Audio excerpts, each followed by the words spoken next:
Voilà. En tout cas, bienvenue encore à tous pour cette étude. Que le Seigneur bénisse chacun d'entre nous. Pour toutes les personnes qui veulent activement chercher la vérité ou étudier pour eux-mêmes, vous êtes les bienvenus. Pour ceux qui ne veulent pas, vous êtes toujours les bienvenus aussi. Nous allons pouvoir, c'était très important au milieu du livre d'Apocalypse qu'on puisse faire un stop pour voir comment décoder facilement le livre d'Apocalypse. Euh, Ce qui est primordial, avant qu'on ne fasse au chapitre 14, si Dieu veut, la semaine prochaine, pour ceux qui veulent, un après-midi, à l'heure de Montréal, vers 14h, 13h, 14h, on va vous envoyer le lien. Nous allons faire un partage ici sur le livre de Galates pour montrer comment pourquoi le livre de Galates est actuel et pourquoi est-ce que c'est très important quel, quel était le danger des autres évangiles dont Paul énumérait. Nous allons pouvoir discuter avec les personnes. Si ça vous intéresse, vous pouvez participer à cet échange et à cette discussion. Donc, décoder facilement le livre d'Apocalypse. C'est très intéressant parce que lorsque nous ouvrons la Bible, on se pose beaucoup de questions. Beaucoup de questions. Et quand vous avez fréquenté des dénominations, lorsque vous avez une question, vous vous tournez tout naturellement vers les dirigeants de cette dénomination qui vont vous donner ce que la dénomination a déjà décidé. On ne sort pas de ce carnaval, c'est ce que vous devez comprendre. Alors, si vous êtes quelqu'un vous n'avez pas l'habitude de beaucoup pousser dans vos recherches, vous allez penser que ça fait du sens parce qu'on construit un narratif. Lorsqu'on construit un narratif, tant qu'on baigne dans le narratif, il est difficile de sortir de là. Mais pour quelqu'un qui veut étudier le livre d'Apocalypse, qui est un livre fascinant, et qui a fait couler beaucoup d'encre dans le monde parce que les gens voient le livre d'Apocalypse comme un livre de catastrophes ou des choses, des événements qui vont arriver. Je vais vous donner d'abord un texte biblique. Je veux que tu puisses nous aider. Je te remercie pour ça, Mylène. Déjà, que tu puisses lire ce texte pour nous, s'il te plaît. Avec plaisir. On entend dire généralement qu'il y a parmi vous de l'impudicité, et une impudicité telle qu'elle ne se rencontre pas même chez les païens. C'est au point que l'un de vous a la femme de son père. OK. Voilà un exemple de livre de Corinthiens. Lorsqu'il est écrit que quelqu'un avait la femme de son père, quand vous lisez le livre de Corinthiens, est-ce que vous dites que ce qu'il énonce là, c'est un principe universel qui prévoit toutes les églises? Est-ce que dans toutes les églises, les gens ont les femmes de leur père? Non. Il s'agit d'un phénomène plutôt rare, propre aux Corinthiens. On est d'accord. Pourquoi subitement, quand on lit les lettres aux sept églises, on se dit directement que c'est universel? Alors, quand on étudie, nous devons comprendre la situation historique du public initial de Jean. Ça, c'est fondamental, c'est capital. Première chose quand j'étudie un livre de la Bible, je dois comprendre le public initial. Si je ne comprends pas à qui il s'adresse, ça va être difficile la suite de l'étude. OK? Parce que la première étape pour comprendre le sens des gens est de déterminer à qui s'adresse son public. C'est son public. Donc l'Apocalypse s'adresse à un peuple particulier. Jean les connaissait. Il y a certaines choses que je vais vous montrer tout à l'heure, plus tard, qui montrent que Jean connaissait ces personnes à qui il s'adressait. Il connaissait cette communauté. Dans le chapitre premier, on nous dit aux sept églises qui sont en Asie. Aux sept églises. Non seulement nous connaissons ces villes par des sources anciennes, mais nous savons même l'ordre d'apparition d'Apocalypse suit la route postale romaine connue. On sait très bien. Et dans le chapitre, de verset 11 du chapitre premier, il dit, Jean, vas-y, monsieur. Jean aux sept églises qui sont en Asie, que la grâce et la paix vous soient données de la part de celui qui est, qui était et qui vient, et de la part des sept esprits qui sont devant son trône, Le qui verset. disait, Mhm. hmm, qui disait, ce que tu vois, écris-le dans un livre et envoie-le aux sept églises, à Éphèse, à Smyrne, à Pergame, à Thyatire, à Sardes, à Philadelphie et à Laodicée. Il s'agit de villes historiques, abritant les églises historiques du premier siècle. Mais il n'y a pas que sept églises qui ont existé. Parce qu'il y a, quand Jean écrit à ces personnes, il fait allusion à l'historique, à la géographie, à la politique, à la culture religieuse qui correspond parfaitement aux sept églises. Donc, il serait malhonnête de lire ce livre et ne pas d'abord comprendre à qui il s'adresse et qu'est-ce qu'ils ont compris. Dans le livre de Ramsay, dans The Letters of the Seven Church, voilà ce qu'il déclare. Dans les chapitres 2 ou 3, Jean s'adresse adresse de courtes lettres à chacun d'eux. On y découvre de nombreuses allusions historiques, géographiques, politiques, culturelles et religieuses qui correspondent parfaitement à ce que nous savons de ces régions.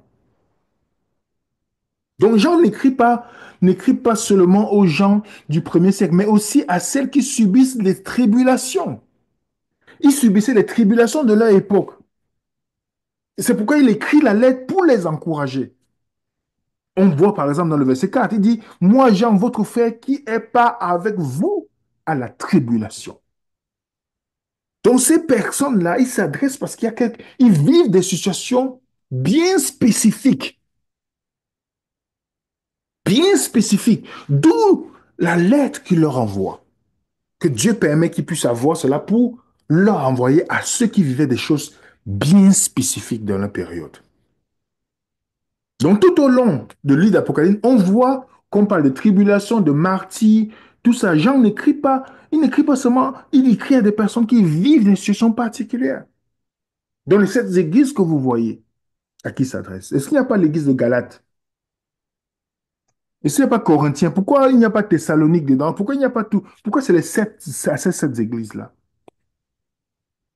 Regardez la proximité de ces sept églises-là avec l'Empire romain, pour ceux qui ont connu l'histoire avec l'Empire romain. Et Jean, chapitre premier, le verset premier, à l'introduction, Jean nous dit quelque chose. Révélation de Jésus-Christ que Dieu lui a donnée pour montrer à ses serviteurs les choses qui doivent arriver bientôt et qu'il a fait connaître par l'envoi de son ange à son serviteur Jean. Il déclare expressément qu'il vient leur montrer quelque chose. Non, arrêtons-nous d'abord là. Jean vient pour leur montrer quelque chose qui doit arriver. Parce qu'à eux, est-ce qu'ils n'ont pas compris quelque chose qui devait arriver? Il vient le montrer, il vient leur donner les informations. Jean écrit à des personnes de son époque étant à Patmos, il leur donne une information de ce qui va arriver. Il dit, je vous écris pour vous dire ce qui va bientôt arriver. Et plus loin, il les encourage même, dans le verset 3. Heureux celui qui lit et ceux qui entendent les paroles de cette prophétie et qui gardent les choses qui y sont écrites, car le temps est proche. Ils doivent entendre, ils doivent tenir compte de ce qu'il exige, évidemment, qu'ils comprennent. Jean écrit à ces églises originelles pour leur dire quoi? Pour leur donner les directives qu'ils doivent comprendre et mettre en pratique. Ça, c'est important, les amis. Jean n'écrit pas à des personnes pour qu'ils ne comprennent rien, pour dire que c'est 2000 ans plus tard que les gens vont venir expliquer cela. Non, ça c'est malhonnête. Alors, les attentes contemporaines. Qu'est-ce qu'ils attendaient lorsqu'ils recevaient la lettre de Jean? Vous allez voir, les amis, il y a des points très intéressants que vous allez comprendre au fur et à mesure qu'on avance dans cette étude. Et que ça me donne encore beaucoup plus de reconfort que ce livre n'a rien de catastrophique. Comme les gens prennent pour vous faire peur.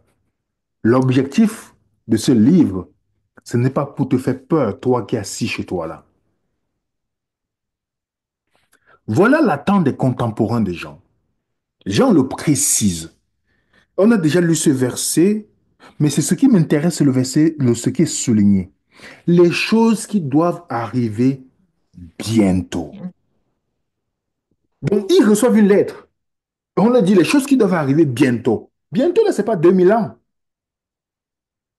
Les choses qui doivent arriver bientôt. Et Jean utilise deux termes pour expliquer le mot bientôt. Il y a le mot aigus, le temps est proche. Le temps est proche. Il reçoit la lettre. Si je vous écris une lettre aujourd'hui, je vous dis le temps est proche. Les choses qui vont arriver bientôt, je veux que vous compreniez. Est-ce que c'est que vous, ça veut dire que vous devez comprendre à votre période? Dans le verset, Jésus fait utilise cette même expression lorsqu'il parle. Il est allé dans la ville chez un tel, vous lui direz, le maître dit, mon temps est proche. Égus, je ferai chez toi la Pâque avec mes disciples. Est-ce que les disciples n'ont pas vu la Pâque arriver?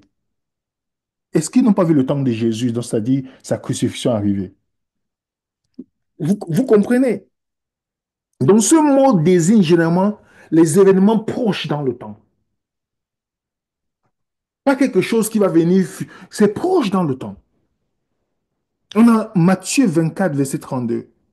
Excusez-vous par une comparaison tirée du figuier. Dès que ces branches deviennent tendres et que les feuilles poussent, vous connaissez que l'été est proche. Est-ce que l'été, on attend plusieurs années pour arriver à l'été? Non, l'été est proche. On a un autre exemple dans Jean chapitre 2, verset 23, 13. La Pâque des Juifs était proche et Jésus monta à Jérusalem. Donc, c'est des événements qui sont proches là. Ce n'est pas des choses 2000 ans ou 1000 ans plus tard. Est-ce que vous saisissez, les amis?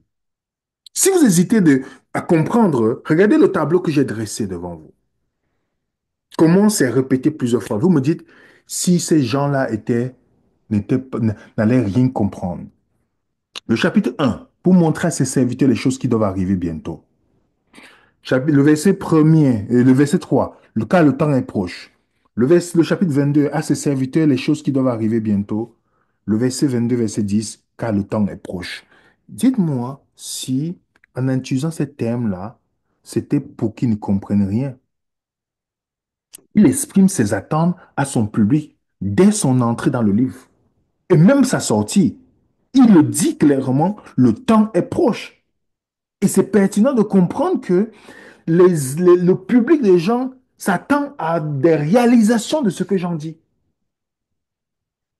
Ils s'attendent à ça, que ça se réalise, puisqu'il a dit, prenez garde à cela.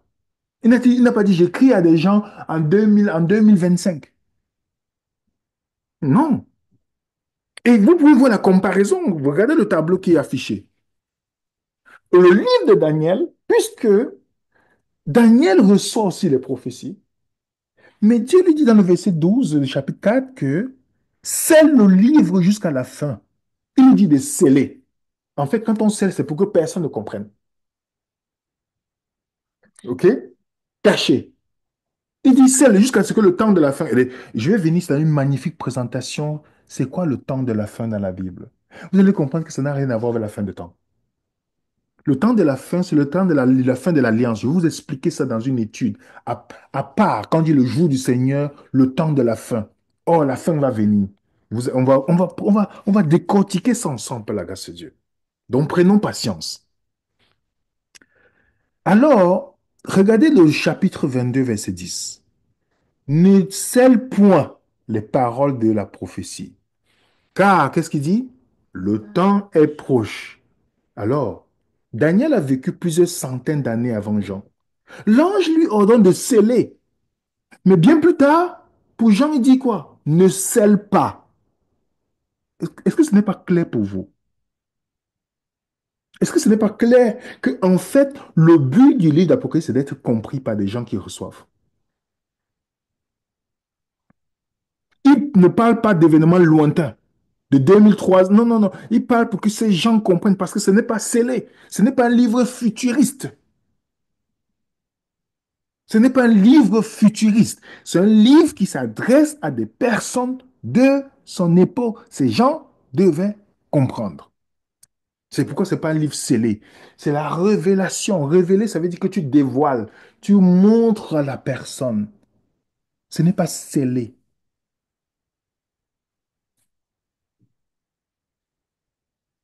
Et on peut aller essayer de voir les interprétations des gens. L'interprétation de Jean, les amis. Comment Jean interprète? Puisque Jean voit, vous allez voir que Jean dit 40 et une fois, il voit ces prophéties. En fait, la première vision de Jean était un modèle d'interprétation très intéressant. On va lire d'abord le verset, chapitre premier verset 12. Je me retournai pour connaître quelle était la voix qui me parlait. Et après m'être retourné, je vis 7 chandeliers d'or. Et au milieu des 7 chandeliers, quelqu'un qui ressemblait à un fils d'homme, vêtu d'une longue robe et ayant une ceinture d'or sur la poitrine. OK. Jean, dans la première vision, Jean établit le modèle simple. OK? Il voit Jésus qui marche au milieu des chandeliers. Mais plus tard, Jean te donne l'explication du chandelier. Dans le verset 20 du chapitre premier. Le mystère des 7 étoiles que tu as vues dans ma main droite et des 7 chandeliers d'or. Les 7 étoiles sont les anges des 7 églises et les 7 chandeliers sont les 7 églises. Est-ce qu'il y a 7 chandeliers dans le ciel? Mhm. Oui. Jean voit quelque chose qui est chandelier, mais finalement, le chandelier, c'est les 7 églises, pour montrer Jésus au milieu des 7 églises. Donc, il voit quelque chose, une représentation, comme une interprétation symbolique. Le livre est donné d'une manière symbolique. Vous comprenez, les amis? Dans Apocalypse chapitre 5, Jean voit un agneau qui a 7 yeux. Même le plus naïf des littéralistes, ceux qui lisent le livre d'Apocalypse, savent que ça parle de Jésus. On est d'accord? Mais pourquoi il voit l'agneau? Mais il voit on sait que c'est Jésus.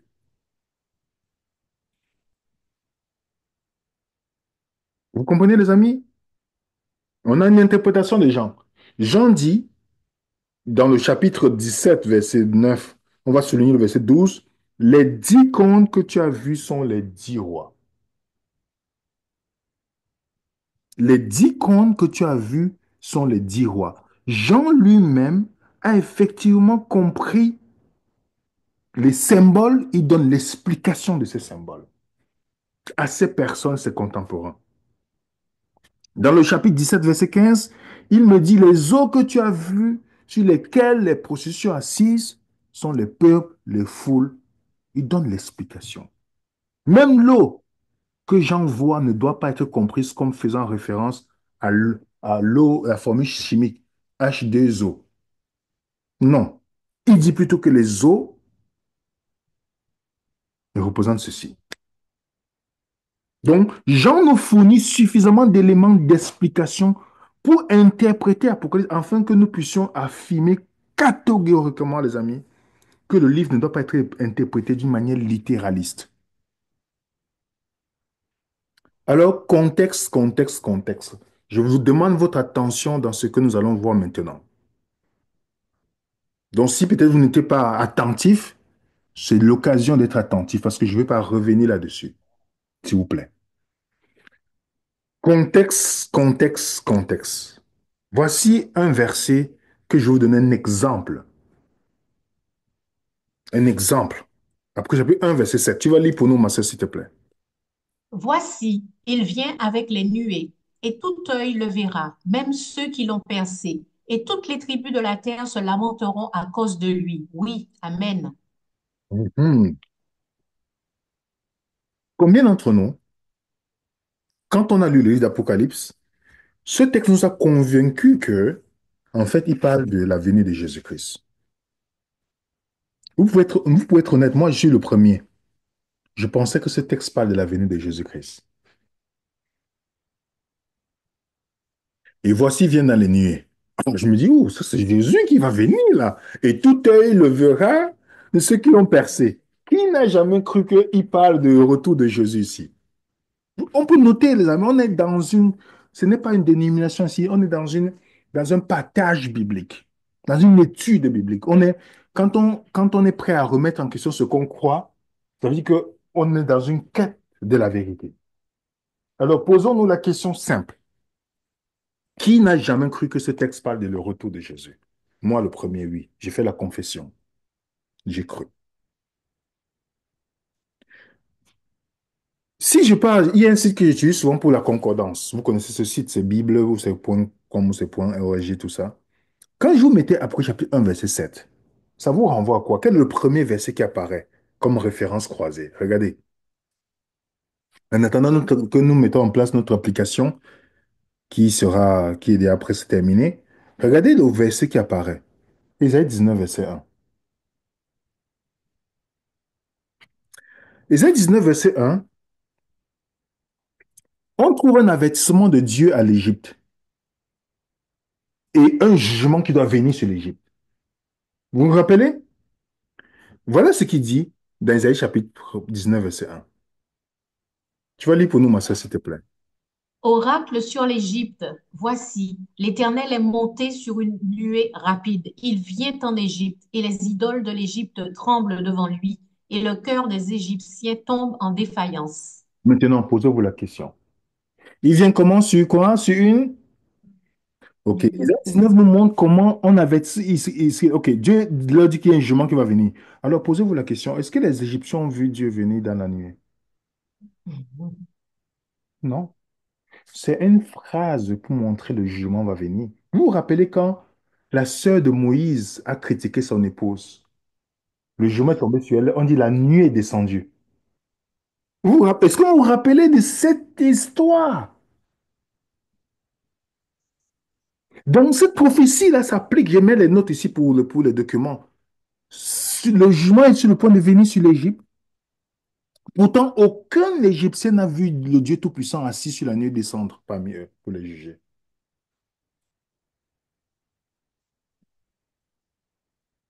Est-ce que vous avez compris? Donc, quand vous partez dans Matthieu 24, tu vas lire pour nous, ma soeur, s'il te plaît. C'est Matthieu 26, hein? Matthieu 26, merci, oui, oui. Ok, ok. Le souverain sacrificateur se leva et lui dit, ne réponds-tu rien? Qu'est-ce que ces hommes déposent contre toi? Mhm. Jésus garda le silence et le souverain sacrificateur, prenant la parole, lui dit, je t'adjure, pardon, par le Dieu vivant, de nous dire si tu es le Christ, le Fils de Dieu.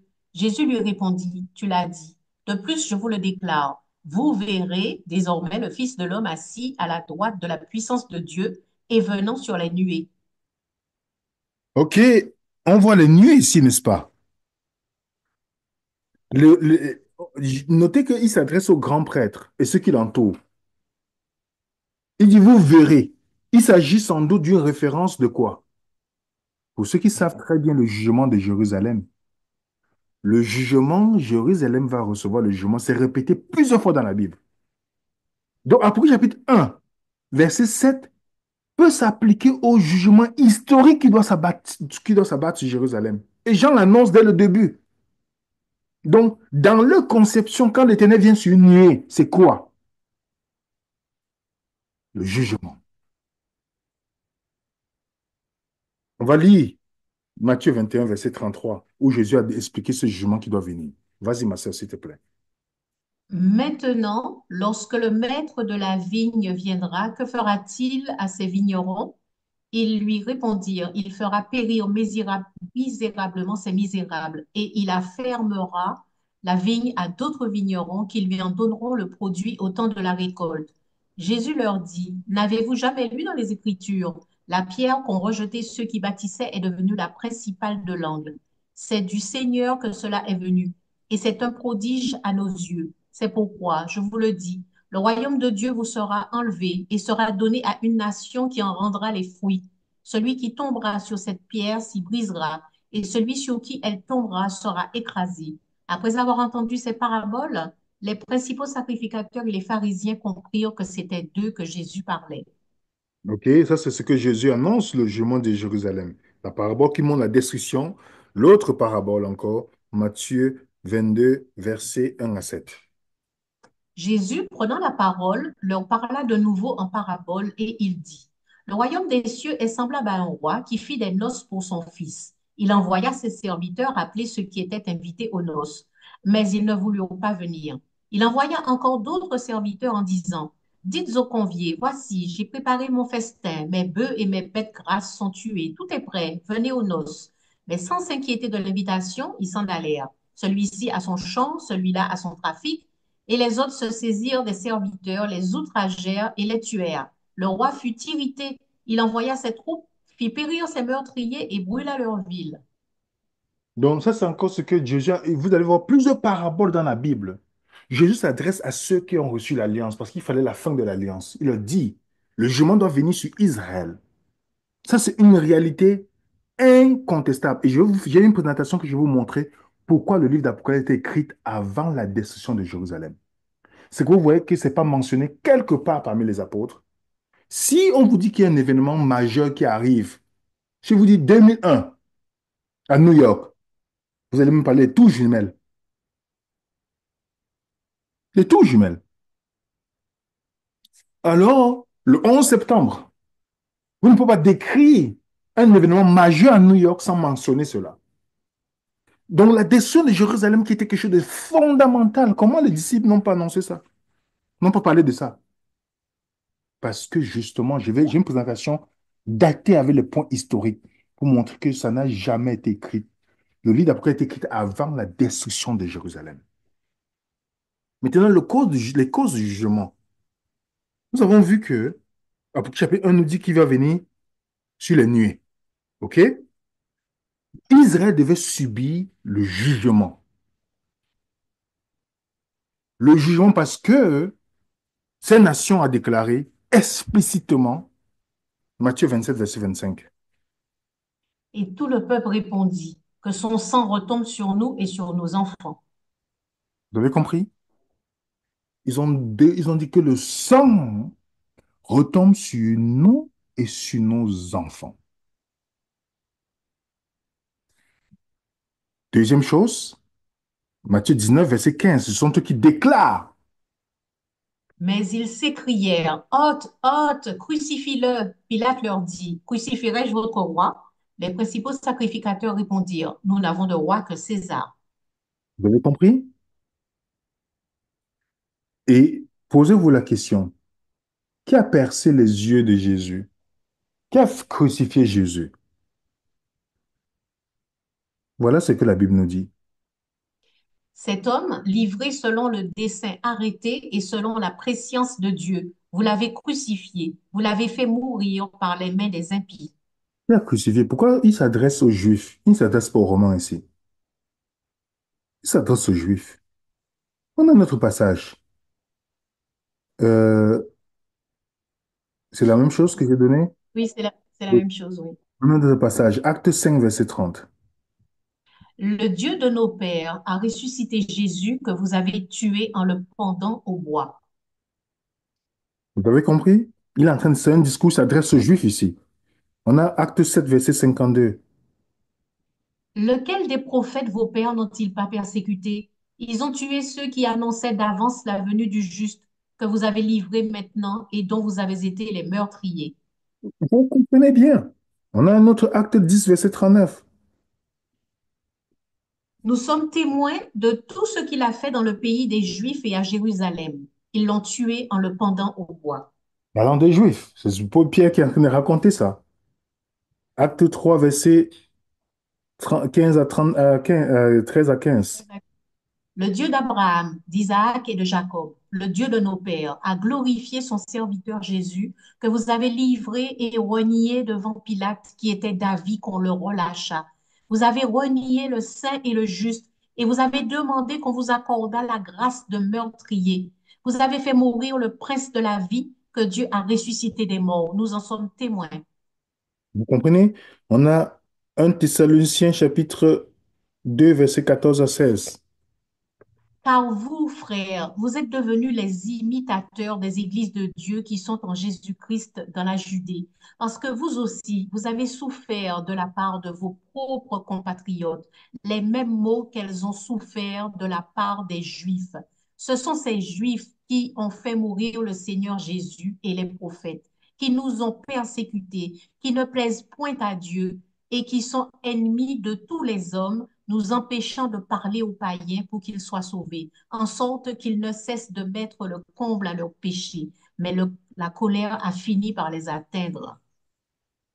Donc, le témoignage des Écritures impute à Israël la mort du Christ. Ils sont responsables de la mort du Christ selon l'Alliance. Et il y a un jugement qui doit s'abattre sur eux. Ce que Jésus a prédit. Il y a un jugement qui doit arriver sur Israël. Donc, remarquez bien encore notre deuxième élément qui montre que il s'adresse à Jérusalem, à ce que je suis en train de vous dire là. Dans le même chapitre 1, verset 7, il vient avec la nuée. On sait très bien que c'est un thème du jugement.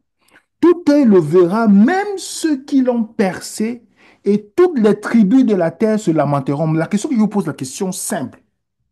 Il parle de toute la tribu de la terre, hein, ou il parle de la tribu d'Israël.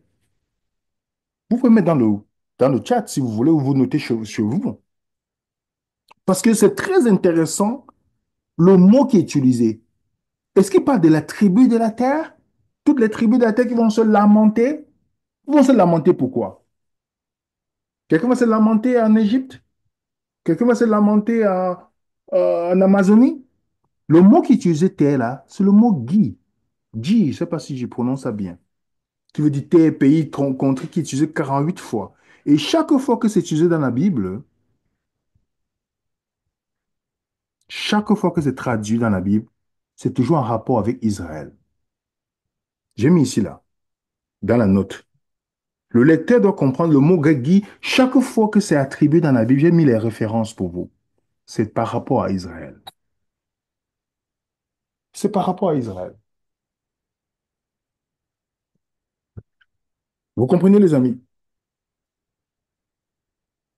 Donc, nous sommes ici, Luc 19, versets 41 à 44. Comme il approchait de la ville, Jésus, en la voyant, pleura sur elle et dit, si toi aussi, au moins en ce jour qui t'est donné, tu connaissais les choses qui appartiennent à ta paix, mais maintenant elles sont cachées à tes yeux. Il viendra sur toi des jours où tes ennemis t'environneront de tranchées, t'enfermeront et te serreront de toutes parts. Ils te détruiront, toi et tes enfants au milieu de toi, et ils ne laisseront pas en toi pierre sur pierre parce que tu n'as pas connu le temps où tu as été visité. Donc, voilà. Donc, est-ce que vous comprenez que la lamentation va venir de quoi? Lorsqu'Israël est jugé, n'est-ce pas? On a un autre passage que tu as lu pour nous. Le Luc 21, verset 20 à 22. Lorsque vous verrez Jérusalem investie par des armées, sachez alors que sa désolation est proche. Alors que ceux qui seront en Judée fuient dans les montagnes, que ceux qui seront au milieu de Jérusalem en sortent, et que ceux qui seront dans les champs n'entrent pas dans la ville, car ce seront des jours de vengeance pour l'accomplissement de tout ce qui est écrit. Vous comprenez pourquoi ils vont se lamenter? On s'adresse spécifiquement à qui ici? On va lire encore Luc 23, verset 28 à 31. Jésus se tourna vers elle et dit, Fille de Jérusalem, ne pleurez pas sur moi, mais pleurez sur vous et sur vos enfants. Car voici, des jours viendront où l'on dira, Heureuses les stériles, heureuses les entrailles qui n'ont point enfanté, et les mamelles qui n'ont point allaité. Alors ils se mettront à dire aux montagnes, Tombez sur nous, et aux collines, couvrez-nous, car si l'on fait ces choses au bois vert, qu'arrivera-t-il au bois sec? Vous avez compris, les amis? Les preuves significatives, les amis, sont claires. Tout le thème de Jean dans le livre d'Apocalypse, c'est le jugement d'Israël pour avoir rejeté le Christ et de s'associer avec son ennemi, les Romains. Ça, c'est le thème, c'est indiscutable. Et Jean va plus loin. La preuve, vous allez voir les parallèles dans les évangiles avec le passage de Jean. Pour ceux qui veulent savoir, j'ai mis le tableau. Matthieu 24, 30, après chapitre 1, verset 7. Tu peux lire pour nous, ma soeur, s'il te plaît. Alors le Fils de l'homme paraîtra dans le ciel. Toutes les tribus de la terre se lamenteront et elles verront le Fils de l'homme venant sur les nuées du ciel avec puissance et une grande gloire. Voici, il vient avec les nuées et tout œil le verra, même ceux qui l'ont percé, et toutes les tribus de la terre se lamenteront à cause de lui. Oui, Amen. On va aller dans Matthieu 24, verset 21 et après chapitre 7, verset 14. On voit toujours le mot la grande tribulation, parce que il y a les chrétiens qui vont vous faire des présentations sur la grande tribulation, en disant qu'il y a une grande tribulation à venir, ce qui est faux. La grande tribulation qui parle dans Matthieu est déjà passée. D'accord. Passée. Car J'aurai alors, une étude oui. là-dessus que je vais faire. Vous comprenez? Mais vous voyez très bien que le parallèle est incontestable Mhm. entre les événements que Jésus a décrits du jugement qui doit venir sur Jérusalem et ce que Jean est en train de donner. C'est pourquoi beaucoup d'historiens savent que le livre d'Apocalypse est écrit avant la destruction de Jérusalem. On a encore notre passage. On nous dit Jérusalem sera foulée aux pieds par les nations jusqu'à ce que le temps des nations soit accompli. Ça, c'est Luc 21, verset 24. Regardez les mêmes expressions après chapitre 11. Elles fouleront aux pieds la ville sainte pendant 42 ans, 42 mois, pardon. Les mêmes expressions apparaissent. Donc, il y a un parallèle indiscutable avec les évangiles et le livre d'Apocalypse. Quand il dit les évangiles, c'est les parties où Jésus a parlé de la destruction de Jérusalem. Donc, où les gens aujourd'hui se disent, mais en fait, Jean parle de ces événements parce que ce jugement n'était pas encore arrivé. Et voilà ce qu'il est en train de dire. Donc, on a Matthieu 24, verset 1 à 3 que tu peux lire pour nous, s'il te plaît, ma sœur.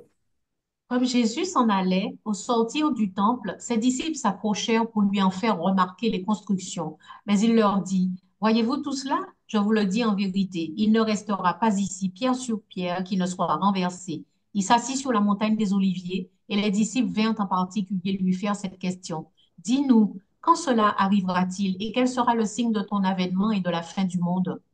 Vous comprenez? Alors, Jésus le parle. Il me parle du temple à Jésus. Jésus le dit, quand vous voyez ce temple-là, il n'y en restera rien. Pour les Juifs, la fin du monde devait être quand le temple est détruit. Donc, quand le temple est détruit, c'est la fin du monde. Alors, Jésus le dit, il pose trois questions à Jésus. Dis-nous quand cela arrivera, quel sera le signe de ton avènement et de la fin du monde? Voilà les trois choses que Jésus qui sort à cause parce que Jésus a parlé de la destruction de Jérusalem. Si on vous dit qu'on va détruire la tour Eiffel à Paris, est-ce que vous allez dire que c'est la fin du monde? Non, parce que dans leur esprit, le temple, c'est la dernière chose qui va être détruite. Donc, pour eux, ils associent que mais c'est à la fin quand il n'y aura plus besoin du temple. Mais Jésus a dit que ça va être détruit et eux, dans la conception, la fin du monde est liée à la destruction du temple. Et Jésus leur dit ceci, quelque chose d'intéressant pour quelqu'un, le lecteur de la Bible, Matthieu 24, verset 34. Tu peux lire pour nous, ma soeur, s'il te plaît. Je vous le dis en vérité, cette génération ne passera point que tout cela n'arrive. Le ciel et la terre passeront, mais mes paroles ne passeront point. Soit Jésus est menteur, et soit vos futuristes sont dans la vérité. Comment Jésus leur donne tous ces événements et dit, Je vous le dis en vérité, cette génération ne passera point. C'est quoi une génération? C'est 40 ans. Et si vous comptez entre ce que Jésus dit et la date de la destruction de Jérusalem, c'est normal. Ils vont vivre cela. La plupart ont vécu ces événements. Et cette génération ne passera pas qu'ils ont vu cela. Est-ce que vous saisissez, les amis? Donc, quand on lit le livre d'Apocalypse, vous ne pouvez jamais prendre ce livre et dire directement qu'il s'agit d'une chose futuriste. Les lecteurs qui reçoivent, ils connaissent tous les codes. Ils connaissent tout ce que Jean est en train de dire. Les événements qui sont en train de se produire dans cette période-là qui concerne les sept églises. Un fait important ici que je vais noter avec vous, c'est le fait que je vais vous énumérer plusieurs différents jugements. Et ça, c'est seulement celui qui a étudié l'Ancien Testament qui va comprendre le livre d'Apocalypse à ce niveau. Que si vous avez étudié le livre d'Apocalypse contient environ minimum 60% des versets de l'Ancien Testament. 60%. Ce qui fait que beaucoup d'entre nous ont lu le livre d'Apocalypse, on n'a jamais tenu compte que les lecteurs étaient juifs. Les expressions que Jean utilise dans le livre d'Apocalypse, c'est des expressions qu'on retrouve dans un jugement dans la Bible et d'un divorce. Parce que Israël doit, l'ancienne alliance, Dieu divorce avec Israël. Vous comprenez? Je vais vous donner quelques exemples. Le jugement d'abord sur la population juive. Ils ont dit que son sang retombe sur nous et sur nos enfants. C'est ce que vous avez dit, n'est-ce pas? Est-ce que ce jugement est arrivé? Le jugement devait venir sur eux, n'est-ce pas? Jésus avait prédit ça. Luc 23, verset 38 à 31. 28 à 31. S'il te plaît, tu peux lire ça, s'il te plaît. Jésus se tourna vers elle et dit, Filles de Jérusalem, ne pleurez pas sur moi, mais pleurez sur vous et sur vos enfants. Car voici, des jours viendront où l'on dira, Heureuses les stériles, heureuses les entrailles qui n'ont point enfanté, et les mamelles qui n'ont point allaité. Alors ils se mettront à dire aux montagnes, Tombez sur nous, et aux collines, couvrez-nous. Car si l'on fait ces choses au bois vert, qu'arrivera-t-il au bois sec? Est-ce que vous avez vu cette expression qu'il dit ici? Ils ont dit que le mal que ça doit tomber sur eux, n'est-ce pas? Et Jésus avait déjà prédit ça. Vous n'avez pas vu dans le livre d'Apocalypse comment ces gens ont demandé que les pierres tombent sur eux? Oui. Parce qu'ils ne supportaient pas le jugement de Dieu. L'historien juif qui a vécu dans la période, si vous lisez le livre de Flavius Joseph, vous allez voir les descriptions de Matthieu 24, la destruction de Jérusalem. Oui, c'est flagrant pour toi, n'es pas chrétien. Et Flavius Joseph dit ceci lorsque les Romains sont venus. Il dit, alors les Romains mit le feu aux extrémités de la ville et les incendiaient et démolirent entièrement les murs. Quand les Romains sont venus, ils ont versé du sang énorme. La guerre était terrible, la population était décimée. Et quand vous lisez le récit de l'historien, il est clair là-dessus. Ça, c'est le jugement de la population. Remarquez maintenant le jugement de la religion, du judaïsme lui-même maintenant. Regardez ce qui est flagrant dans la description de Flavius Joseph. Tu peux lire pour nous, s'il te plaît, ma soeur.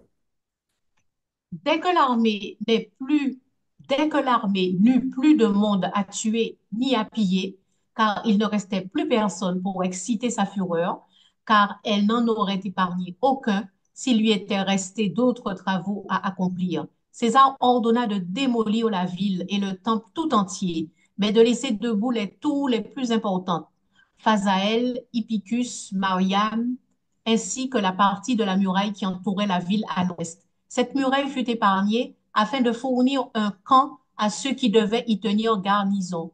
Les tours aussi furent. Excuse-moi, ma soeur. Vas-y. Alors, j'en étais, les tours aussi furent, ah oui, voilà, furent épargnés afin de montrer à la postérité la grandeur et la force des fortifications de la ville conquise par la valeur romaine.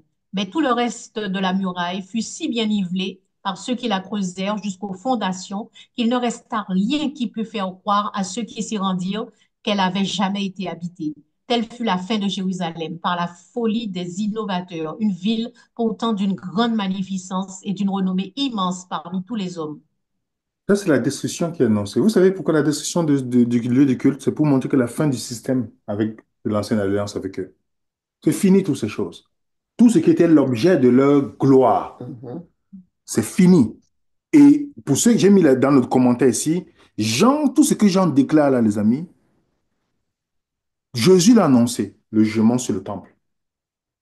Les apôtres l'ont annoncé. Ça, c'est clair. Maintenant, on va aller dans l'aspect relationnel avec Israël. Israël était considéré comme quoi pour Dieu? Comme son épouse. Regardez bien le langage d'Apocalypse. Dans Ésaïe 54, verset 5, on dit que ton créateur est ton époux.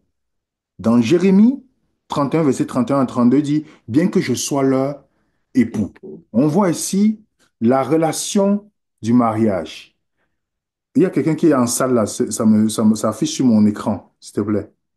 Donc, on voit cette relation-là que Dieu a avec Israël, la relation de mariage. On est d'accord? Mais qu'est-ce qu'on voit plus tard? Je ne sais pas, Sandra, il y a quelqu'un qui est en salle. Ça affiche sur ça m'empêche de voir le texte. J'ai admis déjà le temps de... Donc, la relation d'Israël, c'est la relation de mariage. On est d'accord? Regardez bien que chaque fois que Israël a péché, Dieu a dit qu'on considère quoi? L'adultère. On est d'accord? Et vous savez que quand on avait commis l'adultère dans la Bible, qu'est-ce qui se passait? On passait au jugement. On est d'accord? Le sacrificateur se mettait où? Les gens qui jugeaient se mettaient devant un trône pour juger, n'est-ce pas? Est-ce que vous savez que le livre d'Apocalypse décrit cette scène de jugement d'Israël? Je vais vous expliquer. Non, avant de vous expliquer, lorsque quelqu'un avait commis l'adultère, il passait au jugement et on lapidait la femme. On lapidait les gens qui ont commis l'adultère. Et l'homme et la femme. Oui, on les lapidait. Si c'est la femme qui a commis l'adultère, on la lapide. Dans le contexte ici, Dieu le mari, Israël, c'est la femme. Il y a un jugement qui doit être prononcé d'abord. Alors, maintenant, allons dans le chapitre 4, où on nous dit qu'il y a eu des trônes dans le ciel. Et devant le trône, il y a donc Dieu assis sur le trône. On est d'accord? Et posez-vous la question. Posez-vous une question simple. Comment on faisait pour divorcer une femme adultère dans l'Ancien Testament, qui est écrite au peuple juif? Son mari la répudiait, c'est ça? Non, il y avait quelque chose qui était fait avant. Mais, Exactement. Est-ce que vous savez que dans le chapitre 5, on voit quelqu'un qui a un livre, qui a les 7 sceaux sur le livre? Le document qu'il a. Le document, il y a les 7 sceaux dessus. ouais, Les sceaux, quand on ouvre, les fléaux arrivent. ouais, ouais, Mais c'est le document de répudiation. C'est fini avec Israël. ouais. C'est fini, on passe à la nouvelle alliance. C'est fini avec Israël. Regardez dans Deutéronome, Deutéronome 24, verset 13. Tu vas lire jusqu'à ce qui est la partie qui est en jaune, ma soeur, s'il te plaît. Alors jusque-là, hein, alors lorsqu'un homme aura pris et épousé une femme qui viendrait à ne pas trouver grâce à ses yeux, parce qu'il a découvert en elle quelque chose de honteux, il écrira pour elle une lettre de divorce. Et on dit qu'après, voilà, la lettre de divorce, que puis tu remets à la femme. Et c'est fini. On est d'accord? Quand tu vas dans le livre de Ésaïe 51, verset 1, on dit, ainsi par l'Éternel, où est la lettre de divorce par laquelle j'ai répudié votre mère? À ce temps-là, Dieu n'a pas encore de répudié Israël. Tu vois, il dit, où est la lettre? Dieu n'est pas encore répudié. Mais est-ce qu'elle était répudiée? Israël était répudié? Oui. Parce que Jésus l'a dit. Dans Jérémie 3, j'ai vu malgré toutes tes adultères de l'infidélité, je l'avais envoyé. Je lui avais donné une lettre de divorce. Pourtant, sa sœur perfide, Judas, n'a pas eu peur. Donc, Dieu parle de l'infidélité, mais Judas, il est resté avec Judas. Regardez maintenant ici, là, les amis. Apocalypse chapitre 17, verset 4 à 5. Tu peux lire pour nous, s'il te plaît, ma soeur. La femme était vêtue de pourpre et d'écarlate et parée d'or, de pierres précieuses et de perles. Elle tenait dans sa main une coupe d'or pleine d'abominations et des impuretés de son impudicité. Sur son front était écrit un nom, un mystère, Babylone la grande, la mère des impudiques et des abominations de la terre. Vous savez que le mot de ce type, la mère des prostituées, toutes ces choses, le fornicateur, vous savez ça, non? Ouais. Alors, posez-vous la question, est-ce que beaucoup de gens interprètent pour dire que cette femme-là, c'est l'Église catholique romaine? Pourtant, quand Jean était, l'Église catholique n'existait même pas. Ouais. C'était même pas dans l'esprit des gens de cette période. La deuxième chose, est-ce que vous avez vu une Église à part Israël appelée la femme de Dieu? Non. L'Église catholique n'a jamais été conseillée. Pour que tu sois adultère, il faut que tu sois d'abord femme de quelqu'un. Oui. On est d'accord? Aucune de ces deux n'ont jamais été femme de Dieu. Ouais. Donc, c'est pourquoi dans Apocalypse chapitre 17, cette femme-là est sur la bête. La bête, c'est Rome. Donc, elle dirige Rome. Elle se sert de Rome pour persécuter les chrétiens. Donc, cette femme-là est adultère. Vous comprenez? Ouais. Elle a bien commencé dans le chapitre 12. Et directement, Jean est étonné de la voir maintenant se prostituer. Il donne le parcours. Après chapitre 12, elle est pure, elle est voilà, jusqu'à le Messie vient, elle fuit. Parce qu'il y a la persécution subitement, Jean la revoit maintenant avec la bête qu'elle fuyait. Ça ne peut pas, on peut pas, personne, quelqu'un qui étudie la Bible, sincèrement, ne peut jamais dire que c'est l'Église catholique romaine. Parce qu'elle ne rentre pas dans ces caractéristiques. Regardez l'expression ici, dans Jérémie 13, verset 27. Tes adultères, tes hennissements lubriques, tes prostitutions indécentes sur les collines et dans les champs, j'ai vu tes abominations. Malheur à toi, Jérusalem. Jusque, jusqu'à quand seras-tu impur? Ça, c'est l'histoire de la Bible, en fait. Quand vous voyez dans la Bible, on parle d'Israël prostitué, toutes ces choses, il y a un jugement qui doit venir. Dieu a pardonné plusieurs fois, à plusieurs reprises, la prostitution d'Israël. Quand vous lisez Ézéchiel 2, verset 9, on parle justement de ce jugement sur Israël. C'est la même scène qu'on voit d'après chapitre 5, verset 1. La même scène du jugement. Je regardais, voici une main était tendue vers moi, voici, il y avait un rouleau. Il le déploya devant moi, il y avait écrit dessus les lamentations, des gémissements et les malheurs. Puis il me dit, fils de l'homme, mange ce que tu trouveras, mange ce rouleau, va parler à la maison d'Israël. C'est le jugement. Ouais. Est-ce qu'il n'y a pas le rouleau aussi dans la main? Ouais. Oui, c'est le jugement, c'est l'expression du jugement avec Israël. La mort de Jésus, Jésus est mort, ressuscité, mais le jugement d'Israël n'est pas encore venu. Et c'était ça qu'il avait annoncé qui arrivait en l'an 70. Lévitique maintenant. Lévitique 26, tu peux lire pour nous, ma soeur, s'il te plaît. Si après ces choses, vous ne m'obéissez pas, je vous châtierai 7 fois plus pour vos péchés. Si donc vous me montrez hostile et ne voulez pas m'obéir, je multiplierai la plaie par 7 selon vos péchés. Alors je vous frapperai avec hostilité, et moi, je vous frapperai 7 fois plus pour vos péchés. Alors je vous frapperai avec une grande colère, et moi, je vous châtierai 7 fois plus pour vos péchés. Donc, parce que Israël avait reçu l'oracle, donc les conséquences de leur péché plus multipliées que les autres nations. Vous comprenez? Ce sont eux qui ont reçu la lumière. Si tu es chrétien aujourd'hui, vous comprenez, ils étaient informés. Donc, si un homme commet l'adultère avec, avec une autre femme, si quelqu'un commet l'adultère avec la femme de son ami, l'adultère et la femme adulte seront punis de mort. Vous savez ça, n'est-ce pas? Ouais. C'est ce que la Bible dit, Lévitique 26. La deuxième chose, alors ils feront sortir la jeune fille de la porte de la maison de son père et les hommes de sa ville la lapideront.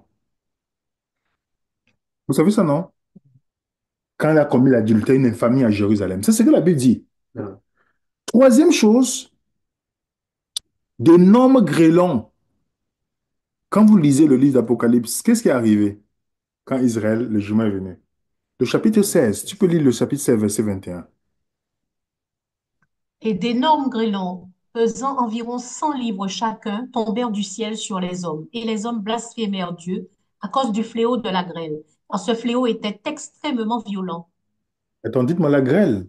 Ouais. C'est comme la pierre qui tombe. Mhm. On est d'accord? On est dans le jugement d'Israël ici qui est en train d'arriver. Quand une femme avait commis l'adultère, qu'est-ce qui s'est passé? Voilà, lapidaire. Après, son époux était lapidé. Les pieds tombent. Mhm. C'est l'expression là que Jean est en train de Ouais, dire. c'est le parallèle. Exactement. C'est l'expression, elle, entre son jugement est là. On montre ce qui va lui arriver en fait. Donc après le divorce avec la prostituée, on voit, remarquez bien. Alors, dans le temps biblique, lorsque vous divorcez avec une femme, que le divorce est prononcé, clair et net, elle est lapidée, elle est morte. C'est elle l'adultère. Mhm. OK? Tu peux te remarier. Parce qu'on a lapidé, elle est morte, non? Qui Ouais. suivit, tu peux te remarier. Et quand le divorce est prononcé, qui c'est fini, tu peux te marier. Vous n'avez pas remarqué quand, une fois que dans le livre d'Apocalypse, on prononce le divorce avec Israël, on voit la nouvelle épouse. Oui. Il y a une nouvelle épouse qui vient.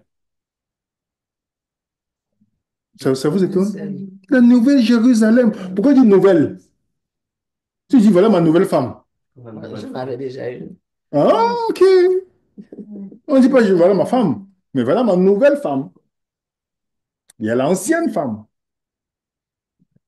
Voilà l'expression qu'on retrouve dans la Bible. Éphésiens chapitre 21, verset 2. Et je vis descendre du ciel d'auprès de Dieu la ville sainte, la nouvelle Jérusalem, préparée comme une épouse qui s'est parée pour son époux. Vous comprenez, les amis? Ouais. Une fois que la lettre de divorce est prononcée, parce que quand on dit les sept sceaux, regardez l'image. On Mhm. scellait comme ça. Quand tu enlèves, ça détache les sceaux. Les sceaux qui sont en rouge là. Ouais. Chaque sceau sort, ça veut dire que c'est une conséquence. Vous voyez? Chaque sceau. Donc, quand on délie la lettre. Ouais. Mhm. Voilà. Donc, il y a la nouvelle Jérusalem. Une fois que le divorce est prononcé, voilà, on a un autre passage dans Apocalypse chapitre 19, verset 9. Et l'ange me dit, écris, heureux ceux qui sont appelés au festin de noces de l'agneau. Et il me dit, ces paroles sont les véritables paroles de Dieu. Donc, finalement, l'épouse, une fois que le divorce est prononcé avec Israël apostat, Dieu annonce son nouveau mariage avec la nouvelle Jérusalem, celle qui Mhm. vient d'où?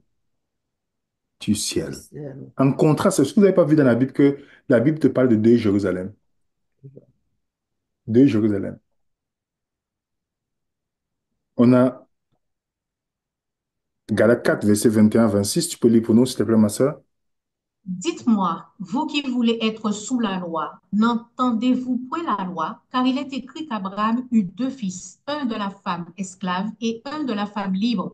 Mais celui de l'esclave naquit selon la chair et celui de la femme libre naquit en vertu de la promesse. Ces choses sont allégoriques, car ces femmes sont deux alliances. L'une du mont Sinaï, enfantant pour la servitude, c'est Agar, car Agar, c'est le mont Sinaï en Arabie et elle correspond à la Jérusalem actuelle qui est dans la servitude avec ses enfants.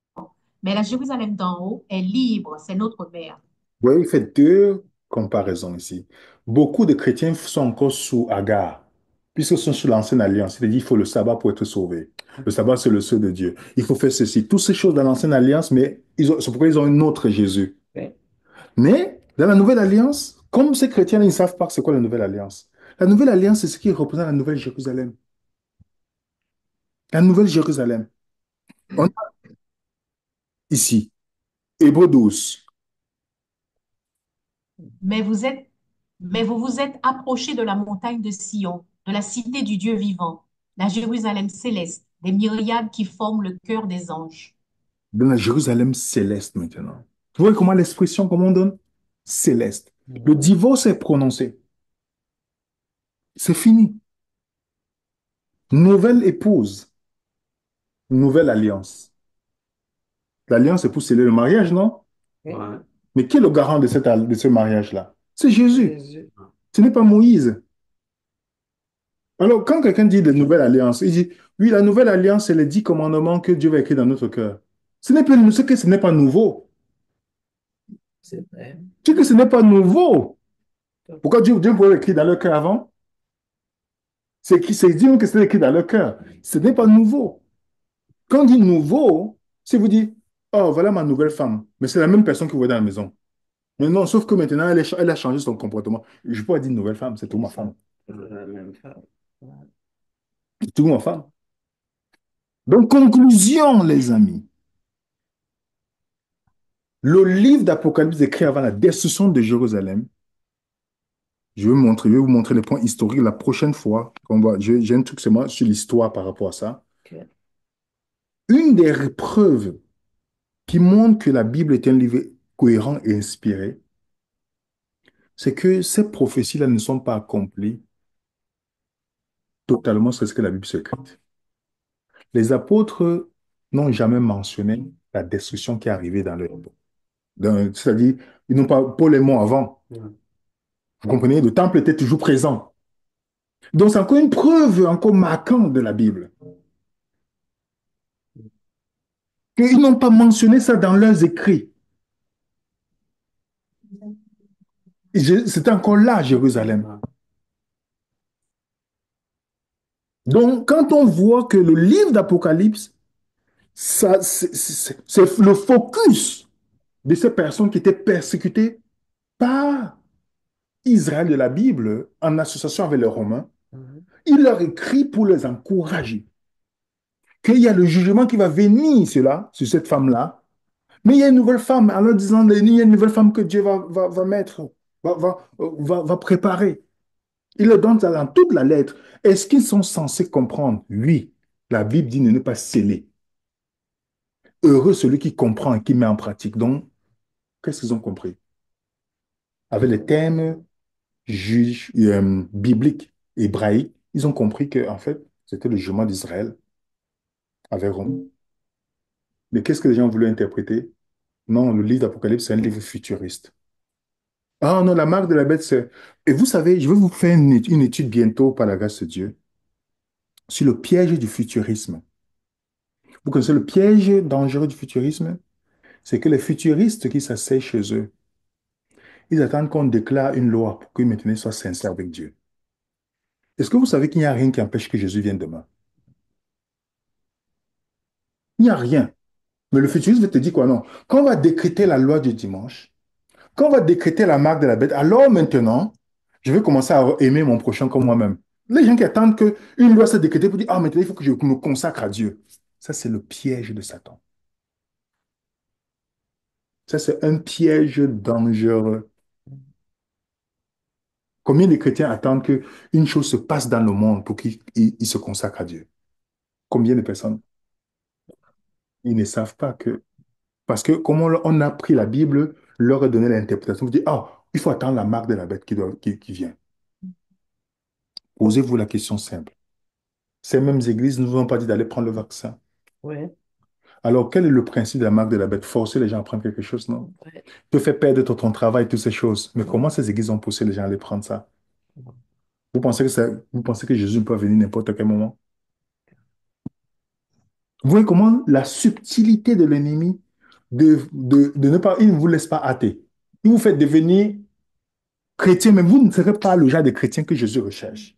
Alors, il va mettre devant vous des personnes qui vont vous conforter dans votre vie ancienne, mais tout en pensant que vous êtes dans la bonne voie. Et attendez le bon moment, vous allez être sérieux. Pour l'instant, enjoy. Tu seras sérieux au moment donné. Attends qu'on va décréter la marque de la bête, sans savoir que tu peux la prendre n'importe comment. Parce que la marque, ou le nombre, Mhm. ou le Le chiffre, chiffre. dont Jean parle dans son époque, qu'est-ce que nous pouvons apprendre nous aujourd'hui, spirituellement? Est-ce que c'est un jour d'adoration? Non. Non. Donc, la conclusion est simple. Jésus dit bien, le royaume des cieux vous sera enlevé et sera donné à une autre nation qui rendra fruit. Ça, on est dans la fin. Jésus annonce qu'il y aura la fin avec Israël. Le royaume de Dieu vous sera enlevé, vous donnera une nation qui rendra le fruit. C'est répété plusieurs fois. Dans Matthieu 8, je vous le déclare que plusieurs viendront de l'Orient, de l'Occident, et seront à la table avec Abraham, Isaac et Jacob dans le royaume des cieux. Mais les fils du royaume seront jetés dans les ténèbres du dehors, là où il y aura les grands sements dedans. C'est ce que Jésus a annoncé plusieurs fois dans la Bible.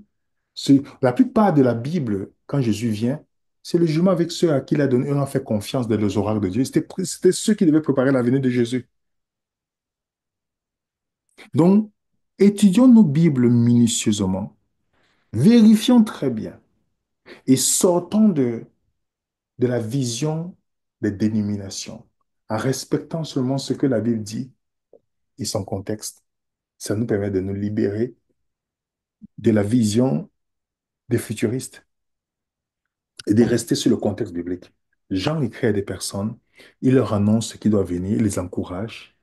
Il y a le jugement d'Israël et les thèmes qui sont utilisés, c'est les thèmes justement de tout ce que nous voyons, prostituée, une femme, toutes ces choses-là. Cette femme-là n'est pas une église qui est ici. On sait que toutes ces dénominations-là sont les agents de Satan. Ça, c'est indiscutable. Personne ne peut me dire le contraire, ne peut me prouver le contraire.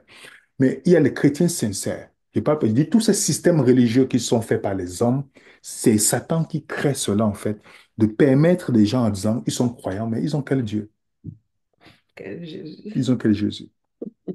Donc, les amis, le moment de questions-réponses, posez vos questions pour ce mini-partage de réflexion avec vous. Et c'est le temps de questions-réponses, les amis. Merci tout le monde pour votre attention. Merci William pour cette étude. On va prendre les questions sur le chat. J'ai ouvert le chat. Vous pouvez maintenant écrire vos questions sur le thème. Donc, sur la façon, le thème d'aujourd'hui, c'était comment décoder l'Apocalypse. Et on a vu qu'effectivement, l'Apocalypse euh, va confirmer cette nouvelle alliance en Jésus-Christ. Et vous pouvez aussi lever la main pour poser vos questions pour qu'on ait un échange dans le respect.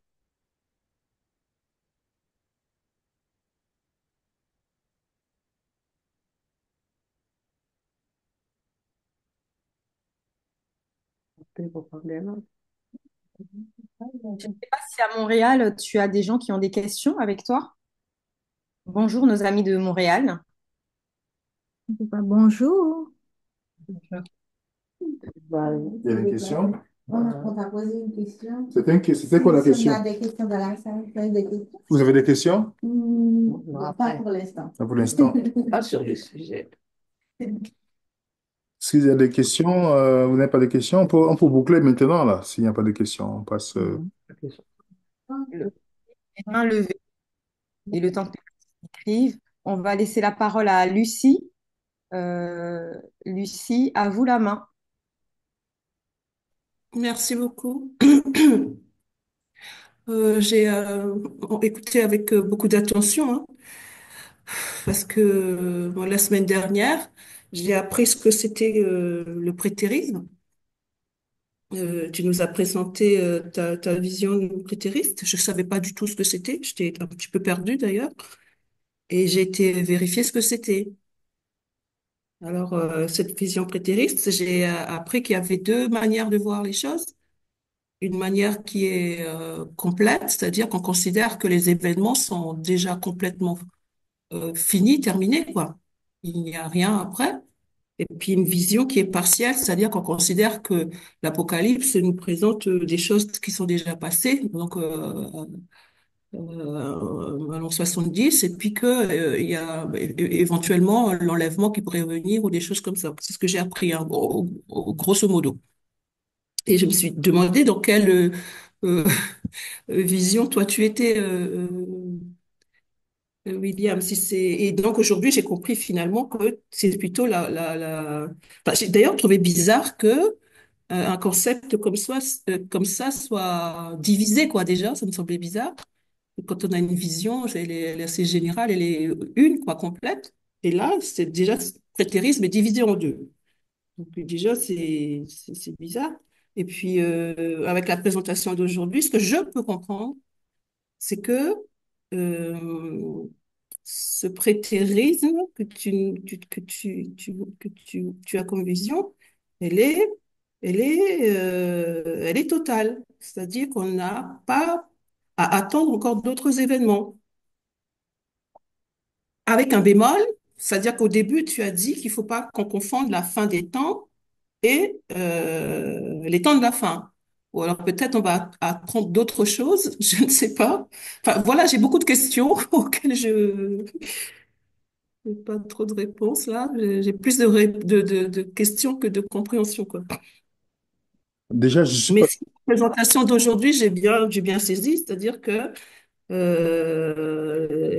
l'Apocalypse nous présente donc, comme vient de le dire la sœur, on doit voir ça comme des événements déjà passés, la nouvelle alliance qui est là, et voilà quoi. Je vais te dire une chose, ma soeur, je ne me vois pas dans les catégories parce que je suis un peu très rebelle pour qu'on me mette dans une boîte. Je suis quelqu'un de très libre d'abord. Donc, moi, j'examine toutes choses, je retiens ce qui est bon. Il y a des choses intéressantes chez le prétériste, tel est de tout ce que tu peux donner, mais je ne suis pas dans une boîte. D'accord. Pas dans la vision simple. Le livre d'Apocalypse, les événements sont arrivés dans leur période. Oui. On est d'accord? Oui, oui, ça j'ai bien saisi, hein. La présentation d'aujourd'hui est claire. Est-ce que, Et avec le jugement de Jérusalem, avec la nouvelle alliance, oui, ça, est-ce que Jésus oui. est déjà venu? Non. Ben non, justement. Et ben donc là, on place où le retour de Jésus, on place où l'enlèvement, on Non, place il n'y a pas où le fait que ouais. pas l'enlèvement secret, ma soeur. Je ne crois pas à cette doctrine-là. Ça, c'est la doctrine des futuristes.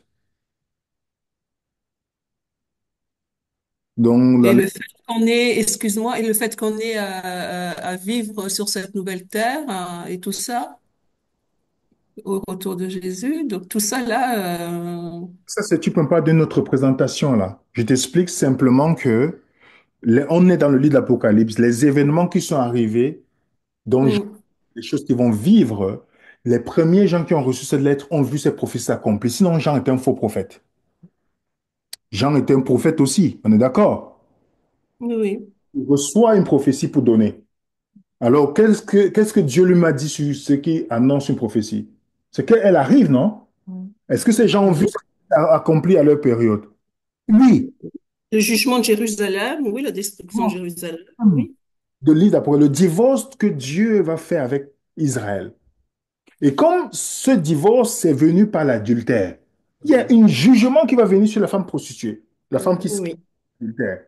Et il y a le oui. mariage de Dieu et l'encouragement de ces chrétiens qui doivent subir la persécution. Voilà le thème de l'île d'Apocalypse.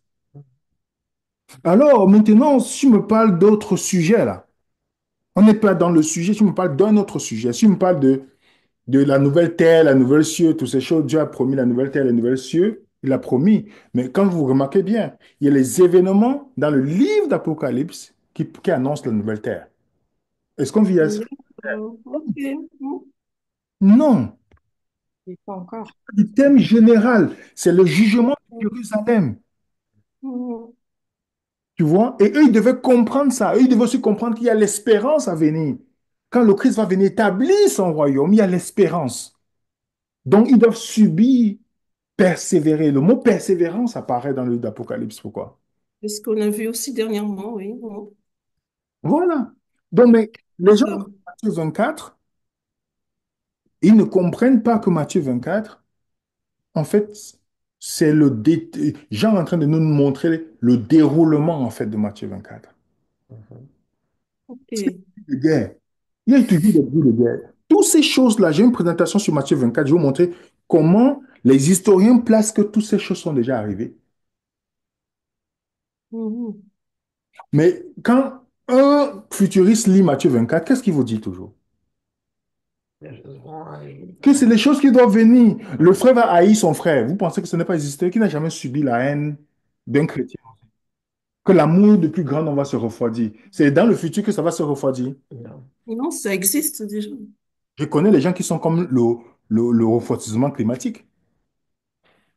Dans le cœur. Donc, je n'ai pas besoin que ce soit un événement qui va venir. Ils ont la condition du réchauffement. Donc, ils arrivent quelque part, la pièce est refroidie. Donc, je n'ai pas besoin de ça. Donc, est-ce que les bruits de guerre, est-ce que ça a toujours existé? Donc, quand les gens voient les guerres, ils disent, ah, c'est le signe de la fin des temps. Mais ils ont dans une interprétation futuriste de la chose. Et ça, c'est l'ennemi a pour objectif de que tu regardes ces signes et que c'est avec ça que tu mets la température de ta consécration avec Dieu. Vous comprenez? La plupart des filles sont assises attendent des événements majeurs. Ils courent pour aller prendre la piqûre. Ils attendent des événements majeurs. Comme on leur a dit dans la dénomination. Non, quand on va décréter la loi du dimanche, qui est la marque de la bête pour certains, alors, vous allez voir, quand on va donner la puce à certaines personnes, alors vous allez voir, là maintenant, vous allez voir que Jésus est en train d'arriver. Il conditionne ainsi. Et on appelle ça la séduction. La séduction en douceur. Comme si, dites-moi ce qui empêcherait que Jésus vienne demain. Ah non, mais on ne connaît ni le jour ni l'heure, donc on n'a pas à se Comment? focaliser sur ces choses-là. Euh, mais l'argument que tu as donné tout à l'heure en disant que si on se base sur les futuristes, qu'on passe, c'est une séduction, on pourrait dire que le fait qu'on considère que tout est déjà fait, tout est déjà fini, est aussi une séduction parce que si on considère que tout est déjà fini, on n'a pas, on va s'endormir aussi, on va plus être vigilant, on va plus être, Je ne suis pas d'accord avec toi, ma soeur. Plutôt, non. dès que tout est passé, c'est-à-dire, il faut comprendre, est-ce que la plupart des gens qui ont reçu le livre d'Apocalypse dans leur période, le document de la révélation de Jésus, est-ce que ça accomplit dans leur période? Oui. Moi, en tant que chrétien aujourd'hui, est-ce que je vis en regardant quel événement doit faire pour que je puisse savoir? Jésus peut venir. Je dois me préparer. L'huile doit toujours être présente dans ma lampe à tout moment. Ah, tout à fait, parce que, au fait, que ce soit une vision ou une autre, moi j'étais dans la vision futuriste, de toute façon, je me focalisais pas sur ça, parce que je considérais que j'allais être enlevé avant toute chose. Donc, finalement, ça avait aucune importance, hein, que Jésus allait nous enlever avant toute tribulation, toute je sais pas quoi. Donc, non, j'étais pas du tout focalisée là-dessus du tout, hein. Euh, Merci. Donc, en fait, ce que je vais attendre, c'est peut-être mieux comprendre, parce que là, pour l'instant, je la fais pas, la différence entre la fin des temps et les temps de la fin. Peut-être que je comprendrai mieux. Notre étude, ma soeur. Ça, c'est notre étude. Oui, c'est une autre étude. Bien, merci. Bienvenue, ma Merci. soeur. Bien. On va passer aux questions du chat. Il y a deux mains levées, j'arrive. Il y a deux questions qui parlent de Matthieu 24, donc je vais les regrouper. Tu as déjà répondu, hein, mais on va les lire. Est-ce qu'on peut dire que ce qui arrivera par le passé, comme dans Matthieu 24, se reproduira? Et tu as une deuxième question. Jésus parle bien d'une fin des temps, me semble-t-il. Matthieu 24, voici, je suis venu avec vous jusqu'à la fin des temps, jusqu'à la fin du monde. C'est Matthieu 24, ça, hein? Ça, c'est Matthieu 20, ça, c'est Matthieu 28. C'est le prophète qui a dit ça ou parce que. C'est iPhone de Pliméa qui a dit ça, j'ai pas vérifié. Mais c'est pourquoi moi, je n'aime pas qu'on cite les versets comme ça. Ce qu'on peut dire, ce qui arrivera le passé comme dans Matthieu 24.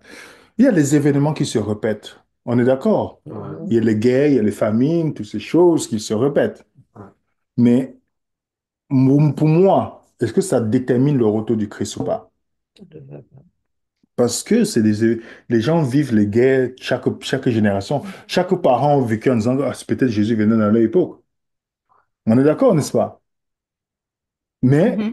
ainsi, est-ce que ça veut dire que je dois m'asseoir dans mon laurier en attendant que ces événements? Non. Mon objectif ici, c'est pour vous dire quoi? Ne laissez pas un événement conditionner votre consécration à Dieu. Nous devons vivre comme si le Christ vient demain.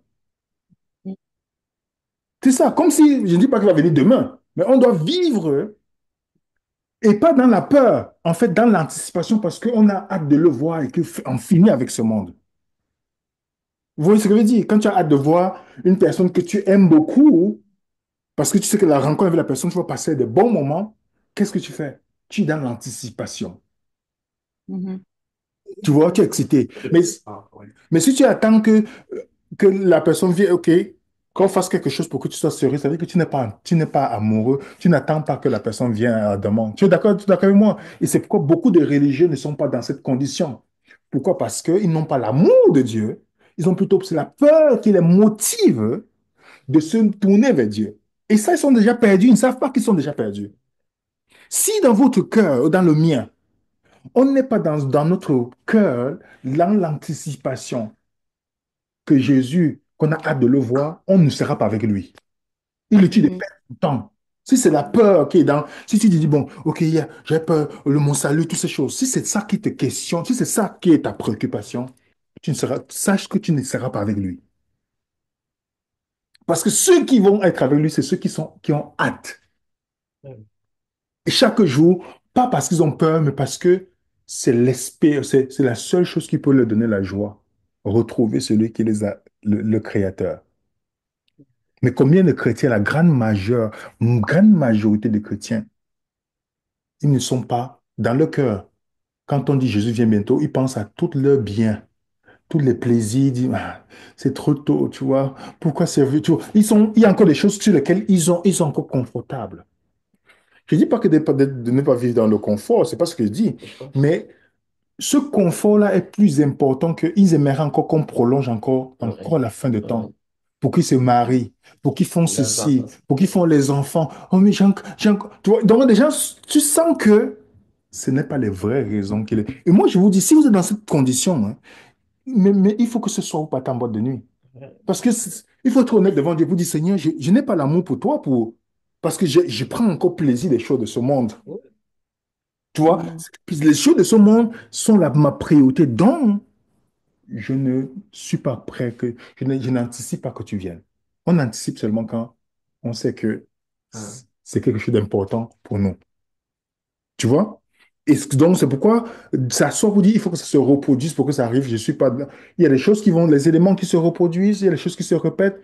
Satan travaille d'une manière sophistiquée. Avant, autant de gens, quand il y avait la marque de la bête, c'était les pièces, tout ça, il y avait les monnaies qui ne pouvaient pas utiliser. Aujourd'hui, avec la technologie, tout ce qui arrive, l'argent numérique, peut-être on va encore créer encore une situation qui sera difficile et qui va permettre justement à éliminer, à scinder le monde à deux, ceux qui acceptent, ceux qui refusent, et se tourner vers les autres personnes. Tu vois, ça se peut. Parce que l'argent numérique, c'est la seule chose qui fait ce on peut maintenant t'empêcher de faire quelque chose, hein. C'est le numérique, hein. C'est la seule chose. C'est pas un jour d'adoration, hein. C'est le numérique. Donc, voilà un peu ce que je voulais partager là-dessus. Il y a une autre question, Géraldine. Oui, et juste pour rectifier ce qui a été écrit, c'est Matthieu 28, effectivement, verset 20, qui dit Je suis avec vous tous les jours jusqu'à la fin du monde. Voilà. Voilà, On va, merci. laisser- C'est très ouais, bien ce que tu dis, Géraldine. Ok. on va laisser la parole à Zoliver. Attends un instant, Géraldine, s'il te plaît. Jésus dit que je suis avec vous. Ça dit que Jésus est avec nous maintenant, là. Mm. Donc, avant d'attendre sa venue physique, est-ce que tu es sûr que tu es avec Jésus maintenant? Oui, on est un peu à l'image un peu de l'homme riche, l'histoire où l'homme riche qui voulait suivre Jésus, mais Jésus qui lui a dit bah, il faut que tu quittes toutes tes richesses. Et il était triste, cet homme riche. Donc, pour être disciple, effectivement, il faut tout quitter pour suivre Jésus-Christ maintenant, être actif dans l'œuvre maintenant. Non, il y a des gens qui attendent d'abord que on décrète toutes ces choses-là. Ils vont dire, bon, donc, mon argent que j'aime, bang, bang, là, maintenant, je vais donner ça pour l'œuvre. Ce sera trop tard. Travaillez activement chacun avec les moyens que Dieu vous donne. N'attendez pas un moment que ça soit décrété. Comme je dis, évitez de tomber dans la façon alarmiste. L'attente le retour de Christ ne veut pas dire que vous vous fermez, vous partez vous fermer quelque part. Vous continuez à vivre votre vie tout en vous consacrant à Dieu tous les jours. Vous vivez votre vie. Ça ne m'empêche pas d'aller jouer au tennis. Ça ne m'empêche pas d'aller faire du sport, d'aller faire des choses que je sais que c'est bon pour moi. D'aller, oui, même ça ne reste pas pour dire, OK, j'attends le retour de Christ, alors je ne vais pas me marier. Si vous avez la possibilité, faites-le. Vous comprenez? Mais ne restez pas dans la conception futuriste, comme si on vit un temps qui est étrange que les autres temps. Vous comprenez? La prochaine question, c'est quoi, ma soeur? Zoliver, vous pouvez réactiver votre micro. Ah, attendez, attendez. Allez-y. Oui, bonjour à tous. Bonjour. Voilà, je voudrais- Par contre, on vous entend très mal. Je...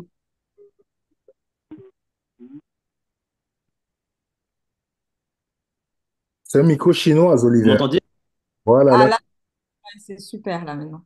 Voilà, je dis, me reprends, hein, je dis bonjour à tout le monde. Et William, il y a une question que je voulais poser que je n'ai pas compris. Sur ton image, tu nous as montré un rouleau qui Mm. avait un rouleau de l'image, hein, un rouleau qui avait 7 sceaux dessus. Et tu nous disais que pendant le divorce, c'est sur ce rouleau qu'on mettait 7 sous. Et là, c'est là où j'avais du mal à comprendre parce que quand on voit l'Apocalypse 15 qui nous parle de chaque sceau, quels seront les événements qui devraient se suivre. Et c'est là que j'ai du mal à comprendre c'est quoi la réalité avec ce sceau que tu nous as montré, s'il te plaît. Oui, la chose que je voulais montrer ici, dans montrant cette image, c'est que dans le récit d'Israël, on sait qu'il y a un divorce qui se prononce. Et dans le divorce, il y a la lettre. On est d'accord? Oui, Il y a les conséquences qui viennent avec cela. Si la femme a ah, cautionné le fait qu'elle a commis l'adultère, il y a les conséquences qui viennent, n'est-ce pas? On est d'accord?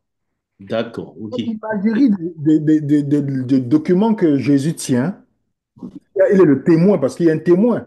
Il y a le Père et Jésus assis à sa droite pour témoigner cela. Parce qu'il fallait les témoins pour pouvoir appliquer le jugement. On est d'accord, mon frère? Oui, oui, oui, Maintenant, dans ce contexte-là, on nous décrit qu'il y a les sceaux sur la lettre. oui, Dans ces sceaux-là, c'est quoi? Quand on ouvre, quand tu ouvres une lettre qui est scellée, il y a chaque sceau qui saute à tour de rôle. On est d'accord? oui, oui, Donc, certaines personnes disent, mais justement, c'est ces sceaux-là, justement, ces fléaux, tous ces fléaux qui arrivent là, c'est les différentes conséquences qui tombent à cause de l'apostasie d'Israël. d'accord. Tu vois ce que je veux dire, mon frère? Oui, oui, oui, j'ai bien compris. Oui, Donc, en ouvrant cela, les sceaux sautent chacun. Chaque saute. Tu vois? oui, oui, d'accord. En fait, euh, dans l'histoire, c'est comme ça se passait les rouleaux. Ils avaient des 7 sauts dessus. Non, c'est pour te dire que je vais répéter. Quand tu donnais une lettre de divorce, il y a les conséquences qui venaient avec. On est d'accord? Oui, Mais oui, il oui. faut peut-être que ces sceaux-là sont les conséquences qui tombent sur Israël, puisqu'on a le chiffre 7 qui vient tout le temps, la totalité, qui tombe Oui, sur cette nation qui a apostasé, qui est adultère. Ça ne veut pas dire qu'il y d'ac- a des sceaux dans l'Ancien Testament sur chaque chose qui se passait. Tu comprends ce que je veux dire? d'accord. OK. Mhm. D'accord. Oui, oui, oui, j'avais du mal à comprendre. Voilà. OK. Et merci, hein. Derrière. Euh, une autre question. Si je comprends bien, est-ce que toute la Bible concerne uniquement Israël? Mais la Bible, c'est l'histoire d'Israël, de Jésus en fait. Quand tu lis la Bible, c'est pourquoi il y a la fin. Il y a le commencement, il y a la fin. Remarquez bien, la plupart des discours de Jésus, ils pointaient à qui? À ceux-là qui devaient préparer la venue de Jésus-Christ. C'est ça, la fin de l'ancienne alliance, lisez le livre d'Hébreu. Comment il insiste là-dessus. Il fallait que l'alliance termine. L'ancienne est finie. Paul dit la même chose. Vous lisez Jean, tous ces points-là, la grande majorité, c'est ça. Donc, pour répondre à ça, oui, la grande majorité, c'est Jésus, mais à travers la nation d'Israël. La vision prétériste et historiciste ne sont-ils pas un peu proches dans ce qu'ils disent? Donc, pour comprendre d'abord, quand vous voyez historique, il ne faut pas seulement tomber dans le piège rapidement, parce qu'on dit historique. En fait, ceux qui disent qu'ils ont la vision historique, c'est qu'ils commencent à dater en disant, dans la vision historique, c'est-à-dire les futuristes, adventistes, toutes ces choses-là, comment ils datent leur histoire? Ils disent que cette église, c'est c'est une manière spirituelle. Ils interprètent ça spirituellement. C'est-à-dire, les églises, ça commence par Éphèse, toutes ces choses, et eux, l'Odyssée, ils se mettent dedans. En fait, les historiques, c'est que nous prenons notre dénomination, on inclut dans la Bible. On fait partie de l'histoire. Notre dénomination est historique. En fait, c'est ça la vision historique. Ils veulent montrer que eux, ils sont dedans. Dans leur interprétation, ils vont prendre les événements historiques, essayer de concorder et s'inclure dedans. Pour dire que si vous voulez suivre un mouvement prophétique, c'est nous. Parce que nous sommes dans la Bible. Les historiques sont proches de futuristes parce que c'est la même chose, sauf que dans l'historicité, il y a le futurisme parce que les événements que Dieu écrit à Jean, eux, ils le voient comme si c'est à eux. Donc, les gens là, quand ils recevaient, ils voyaient plutôt cette dénomination-là, pas eux qui vivaient la situation. Vous voyez ce que je veux dire? Donc, c'est juste, il ne faut pas tomber dans le piège des mots que les gens utilisent. Ok. Une dernière question et après on va passer à Mary. Peut-on faire un parallèle avec le jugement d'Israël présenté dans la Bible et toutes les catastrophes qui se passent dans le monde actuellement? Sont-elles aussi une manifestation du jugement de Dieu? Non, on parle de ce que la Bible nous dit par rapport à Israël. On est d'accord? Est-ce que les catastrophes qui arrivent dans le monde aujourd'hui, on sait très bien que la grande majorité, c'est le fait par la main d'homme. L'homme manipule le climat aujourd'hui pour créer, c'est-à-dire l'objectif de réchauffement climatique, qu'on dit réchauffement climatique ou le refroidissement climatique, quel est l'objectif? C'est t'empêcher de te déplacer. C'est ça l'objectif final. Pour que tu sois limité dans ton déplacement, ce qu'on appelle les villes de 15 minutes là. Vous connaissez ça? Ce que tous les pays sont en train de mettre en place. Donc tu habiteras 15 minutes du centre commercial, 15 minutes de quelque chose, en fait, pour le bien du climat. C'est ce que vous tapez souvent sur Internet, dans ville de 15 minutes. Donc, pour que tu puisses accepter la restriction, il faut qu'on crée les catastrophes auprès de toi. L'homme a la capacité de manipuler le climat aujourd'hui. Ouais.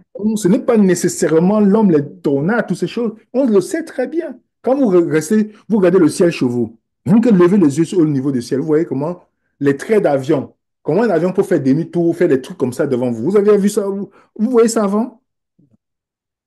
Alors, ceux qui connaissent ce qu'on appelle le chemtrail, qu'est-ce qu'on fait? À travers ce qu'on pulvérise dans les airs, on influence le climat.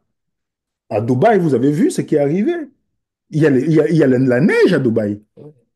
Il y a la neige. Il y a de la mer, on a construit sur. Donc, il y a beaucoup de choses. La Chine peut décider quand il va pleuvoir ou pas. En Europe, on décide. Donc, il ne faut pas voir seulement comme une vie, comme la main de Dieu, mais c'est la main de l'homme. Parce que l'homme a un objectif. Il faut créer les catastrophes. Parce que pour amener les Occidentaux à se soumettre, il faut faire une crise. Parce qu'on ne peut pas les amener à la dictature directement à cause que la notion des droits de l'homme, toutes ces choses. Pour amener les gens à accepter de rester chez eux confinés, il a fallu on te dit pour le bien commun, vous restez chez vous. Pour ne pas tuer des personnes. Donc, par cela, c'est facile d'accepter, d'avoir la capitulation, l'obéissance des gens. Utiliser la peur aussi. Exactement. Donc, ne voyons pas des choses qui arrivent dans le monde comme la main de Dieu. On nous dit qu'il y a beaucoup de gaz carbonique, mais on sait très bien ce qui absorbe le gaz carbonique, c'est les arbres. Pourquoi ils ne consultent pas les arbres? On sait très bien que Dieu a fait la nature de manière extraordinaire. On rejette le gaz carbonique et les arbres absorbent le gaz carbonique, nous redonnent l'oxygène. Voilà, donc, Il n'y en a plus.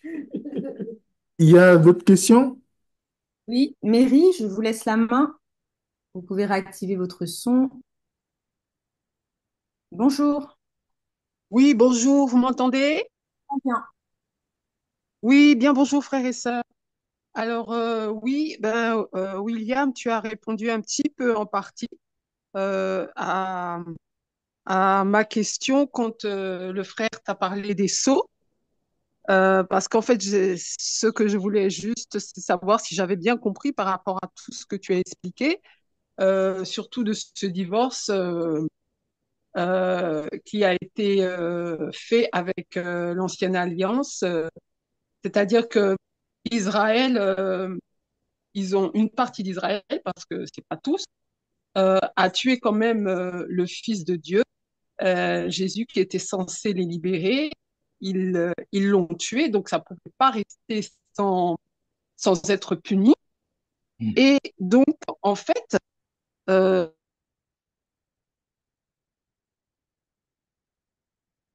Vas-y, ma soeur.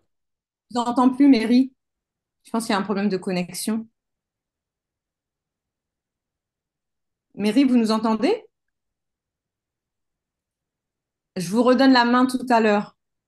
Une autre question. Donc, dans la présentation, il a été dit qu'Israël recevra 7 fois le sort qu'il a produit. Ça me fait penser au récit qui parle d'un homme délivré d'un esprit Allô? impur. Allô? Cet- Ah oui, Mary, on vous entendait plus? Ah, ah. Ça me fait penser au récit qui parle d'un homme délivré d'un esprit impur, cet esprit qui reviendra avec 7 autres esprits impurs, plus puissants pour posséder l'homme plus fortement. Y aurait-il un écho symbolique entre ces deux passages? Quel passage encore? Dans la présentation où tu disais Israël recevra 7 fois le sort qu'il a produit. Je ne sais pas quel verset, j'ai pas. C'est Lévitique qui le dit. C'est Lévitique qui le dit. Allô, Géraldine? Oui, ok, oui, j'entends. Je ne sais pas ce que la personne est en train de me dire, de dire. Je ne sais pas. Lien avec le fait que l'histoire qui parle d'un homme qui avait 7 esprits plus impurs. En Ça fait, n'a pas de parallèle. Il n'y a pas de parallèle dedans. ensuite, bonjour. Peut-être que je suis en décalage avec le thème d'aujourd'hui, mais j'aimerais savoir pourquoi Dieu donne ses visions à Daniel ou Jean. Est-ce pour leur période ou pour nous? Bon, c'est vrai que vous êtes en décalage, hein. Oui, mais comme on l'a dit, il a donné à Daniel pour le temps de la fin, l'attente de la fin par rapport aux Juifs, mais pour Jean, il a donné à des personnes qui étaient à leur époque pour qu'ils puissent comprendre. Tandis que le livre de Daniel était scellé, celui de Jean n'est pas scellé, donc était compréhensible. Les gens qui lisaient au temps de Daniel ne pouvaient pas comprendre tout ce que Dieu disait. Vous comprenez? Tandis que ceux qui lisaient au temps de Daniel, de Jean, ils comprenaient ce que Dieu disait. Donc j'espère qu'on a rétabli le décalage. D'où Apocalypse qui signifie révélation, ça révèle en fait. Exactement. Comment ça se fait que des docteurs en théologie, des pasteurs, les anciens et autres ne parlent pas de ces différentes visions? Comment ils ne parlent de ces choses? Alors, je pense que pourquoi ils ne parlent pas de ces choses qui se sont passées? Je pense que c'est ce que la personne veut dire. Il faut pas voir.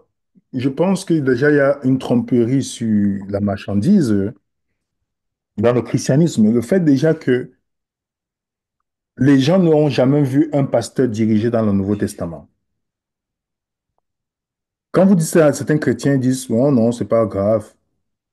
Mais c'est d'ailleurs la première en acte. On te met une autorité devant toi qui va te diriger.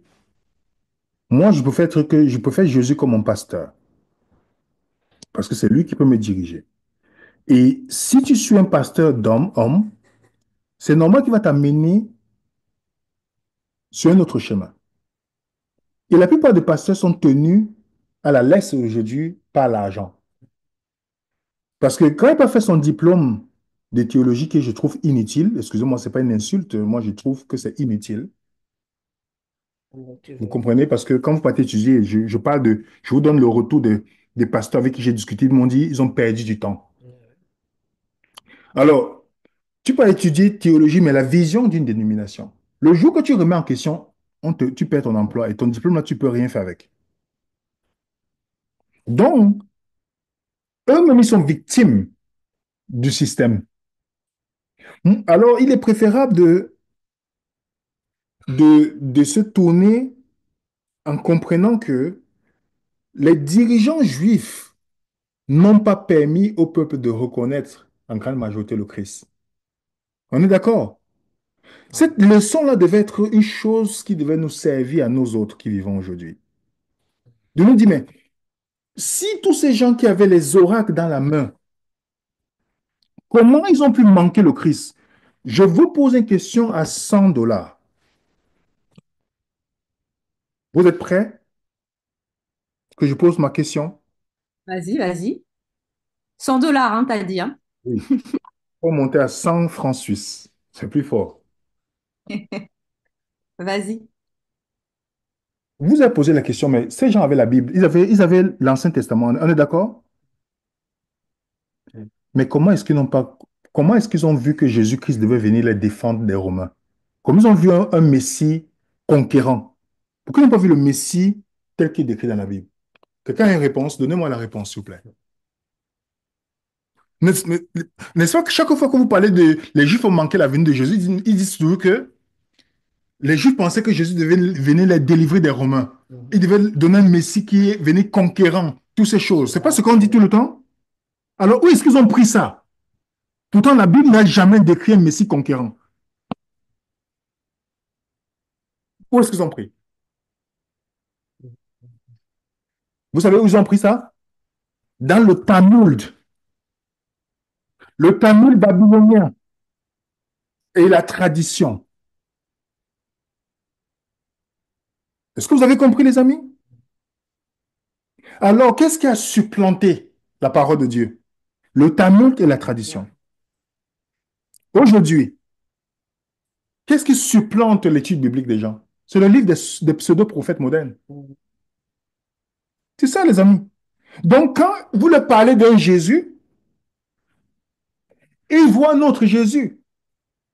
Parce que ce qui influence leur compréhension, ils passent le temps à lire les écrits des pseudo-prophètes, qui sont des poisons pour leur âme, parce que ça va interférer sur la réelle compréhension de la mission de Jésus et de son œuvre.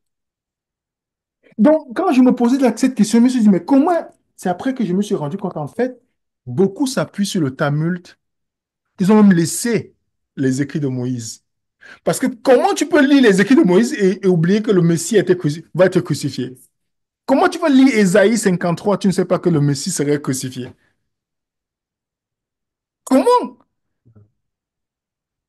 Quand David dit qu'ils ont percé ma main, on n'a jamais percé les mains de David, le psaume 22. On n'a jamais percé les mains de David. C'est les prophéties messianiques. Comment? Moi, je me suis posé cette question à maintes de reprises jusqu'à ce que je me suis rendu compte qu'en fait, les Juifs s'appuient sur ces points-là. Est-ce que ce n'est pas la même chose pour nous aujourd'hui? Que nous pourrons manquer la venue de Jésus-Christ parce qu'on s'appuie sur les autres livres extra-bibliques que la Bible en elle-même. Mm. Donc, les gens, quand vous parlez quelque chose, qu'est-ce qui vient dans l'esprit? La sœur telle a dit. Le prophète ceci a dit, n'a pas dit ceci. Donc, voilà la référence Mm. dans l'esprit. Alors, que Dieu puisse nous aider, que nous ne tombons pas dans ce piège. Merci. Apocalypse 1, le verset 7 à 9. Tout œil le verra. Est-ce seulement symbolique?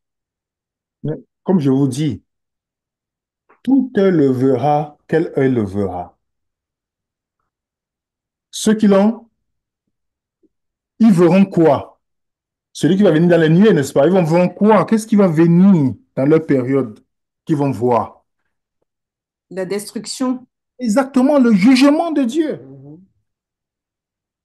Et vous savez comment certaines dénominations ont fait pour interpréter? Même ceux qui l'ont percé. Donc, en fait, remarquez comment les dénominations nous ont trompés dans ça. Et ils nous ont dit, elles nous ont dit, les dénominations, que lorsque vous lisez ce passage, Jésus va ressusciter ceux qui ont percé ses yeux, comme ça, il voit sa venue. Donc, Dieu est tellement sadique qu'il a besoin d'attendre qu'il va ressusciter les gens pour dire, bon, regardez comment je viens maintenant. Vous avez vu? Ah, maintenant, vous avez vu comment je suis venu. Maintenant, vous pouvez remourir maintenant. Seigneur. Alors, dites-moi comment ça. Avec le temps, j'avais du mal à réconcilier ça dans mon esprit en disant, mais Dieu a besoin que les gens, il a besoin de prouver quelque chose à des gens.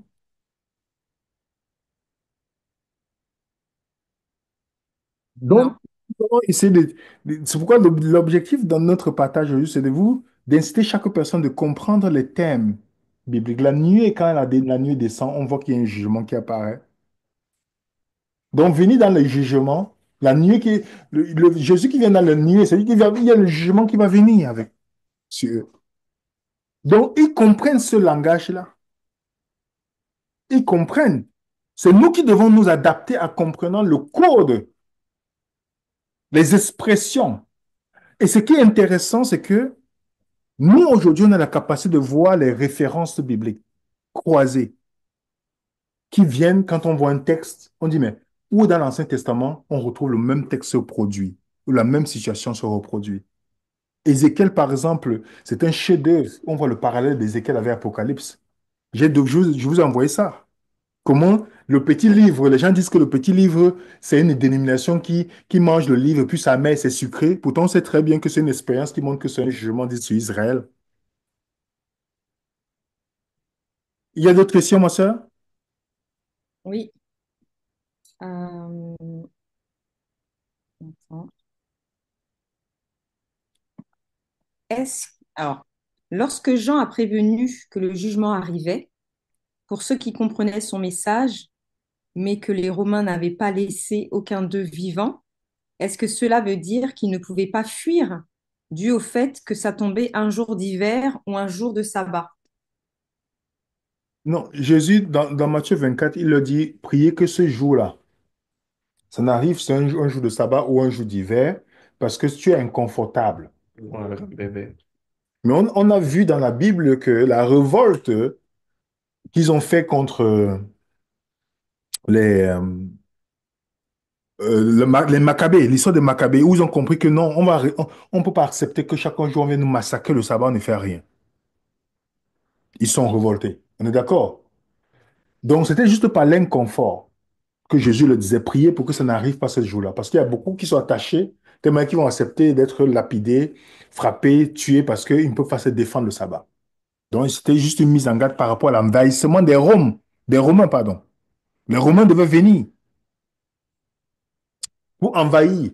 Luc 21 te dit que Jésus avait donné le signal que quand vous allez voir l'armée envahie, sachez que la désolation est là. Il avait donné le signal. Donc, ceux qui ont compris le signal, il a dit, celui qui a un vêtement dans la maison qui ne descende pas. Si vous voulez prendre un vêtement, vous n'allez pas. Là, deux sont dans le champ, un sera pris, l'autre sera laissé. Il donne les descriptions qui arrivent dans cette période-là, en fait. Mm. Merci. Il n'y a plus d'autres questions sur le chat. Pas de main levée. Je ne sais pas si Mary, vous êtes toujours là. Si vous êtes là, vous pouvez lever la main. Il y a quelqu'un Écrire. qui a posé la question dans la salle. Alors, parlez bien fort devant le micro. William, j'aimerais savoir, est-ce que on peut considérer Jean, celui qui a écrit l'Apocalypse, comme un prophète majeur? Non, il n'y a pas. Le seul prophète majeur, c'est Jésus. Le dernier. C'est celui par qui Dieu parle directement. Quand on parle de prophète, à la fin, quand Dieu parle par son fils, il y avait des prophètes dans la Bible, dans le livre des Actes, mais on n'a jamais, aucun disciple n'est allé vers lui pour dire, montre-nous la direction. Jésus, c'est celui qui révèle. Le but de Jean, en révélant à des personnes spécifiques, c'est des événements spécifiques qu'il devait révéler à cette nation-là. Il n'y a jamais eu de prophète non juif dans la Bible. Les prophètes, maintenant. Oui, il n'y a jamais eu de prophète non juif parce que c'était associé à ce qui est à l'ancienne alliance, en fait. Oui. Vous comprenez, il n'y a pas. Donc, tous ces prophètes escrocs, moi je les appelle les escrocs, qu'on appelle aujourd'hui prophètes, c'est juste une aberration. Vous comprenez, même quand il parle de prophète, dans Deutéronome 18, il sortira de toi au milieu de vous un prophète comme moi. De milieu de vous. Donc, quand on voit aujourd'hui les gens se lèvent, ils disent que voilà, ils ont mangé tard dans la nuit, ils ont une vision, ils disent que, oh, je suis prophète, je suis prophète, je suis prophète, je peux prophétiser ta vie. Non, non, non, tu n'es pas prophète.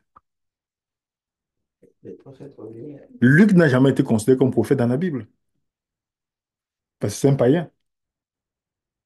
Pour ceux qui connaissent, qui ont déjà discuté avec les Juifs, par tradition, on vous dit qu'il n'y a jamais un prophète non juif.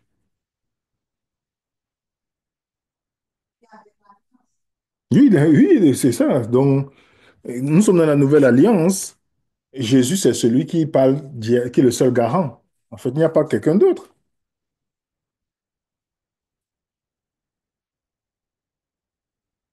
Et c'est Est-ce bon? qu'il y a, est-ce qu'il y a d'autres questions dans la salle?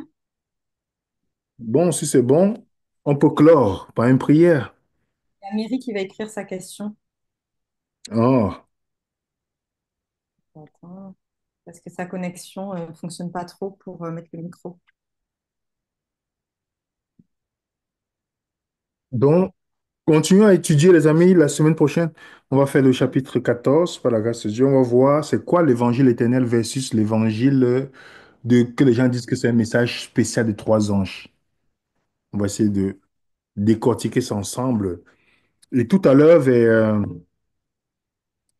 13 heures, heure d'ici, nous allons parler on va faire une étude sur le livre de Galates. Pour ceux qui veulent se connecter, on va partager le lien. 13 heures de Montréal. Je ne sais pas quelle heure là-bas chez vous. On va essayer de faire une étude sur, sur l'évangile de Galates. Et donc, vous êtes invités pour ceux qui veulent, sur Zoom aussi. Donc, la question, ben, elle va nous envoyer par email alors, parce qu'on va clore là. Oui, Mary, envoyez-nous tout ça par email. Merci en tout cas à tous pour votre attention. Continuons à étudier. Et Mylène, je te laisse prier. Je suis là le temps de débloquer mon audio. Eh bien, nous prions. Il y a une étude tout à l'heure. Quelqu'un a mis 19h, 20h en France. Je n'ai pas suivi. Il y a une étude. 13 heures de Montréal, on a encore notre étude ici. Donc, Aujourd'hui, William? aujourd'hui, D'accord. 13h Montréal. Ok, donc c'est 6, 7, 8, 9, c'est 19h en France. Et D'accord. voilà, 19 en France. Voilà. Bon, bah à tout à Là, l'heure. on l'a réécrit là, bien comme il faut. Ok, ben nous prions. Notre Dieu et Père, notre Sauveur Jésus-Christ, Esprit Saint, notre consolateur et enseignant, merci pour tes grâces et tes bénédictions envers nous, pauvres pécheurs. Merci pour les révélations de ta parole, pour les vérités que tu nous dévoiles depuis quelque temps, Seigneur. Accorde la plénitude de ton Esprit Saint à chacun de ceux qui veulent en être remplis afin que nous ayons de plus en plus la compréhension de ta parole. Merci pour ton serviteur Williams, que tu as grandement béni pour lui faire comprendre, Seigneur, et merci pour ce partage qu'il nous donne de plus en plus. Soit avec chacun de nous, bénis chacun de nous, afin que nous aussi, nous puissions présenter ta parole avec vérité et avec puissance. Nous t'avons prié en te remerciant pour cette journée que tu nous donnes, Seigneur, cette soirée peut-être pour certains. Reste avec nous, garde-nous dans ton amour et dans ta paix. C'est au nom de Jésus que nous t'avons prié pour ta gloire. Amen.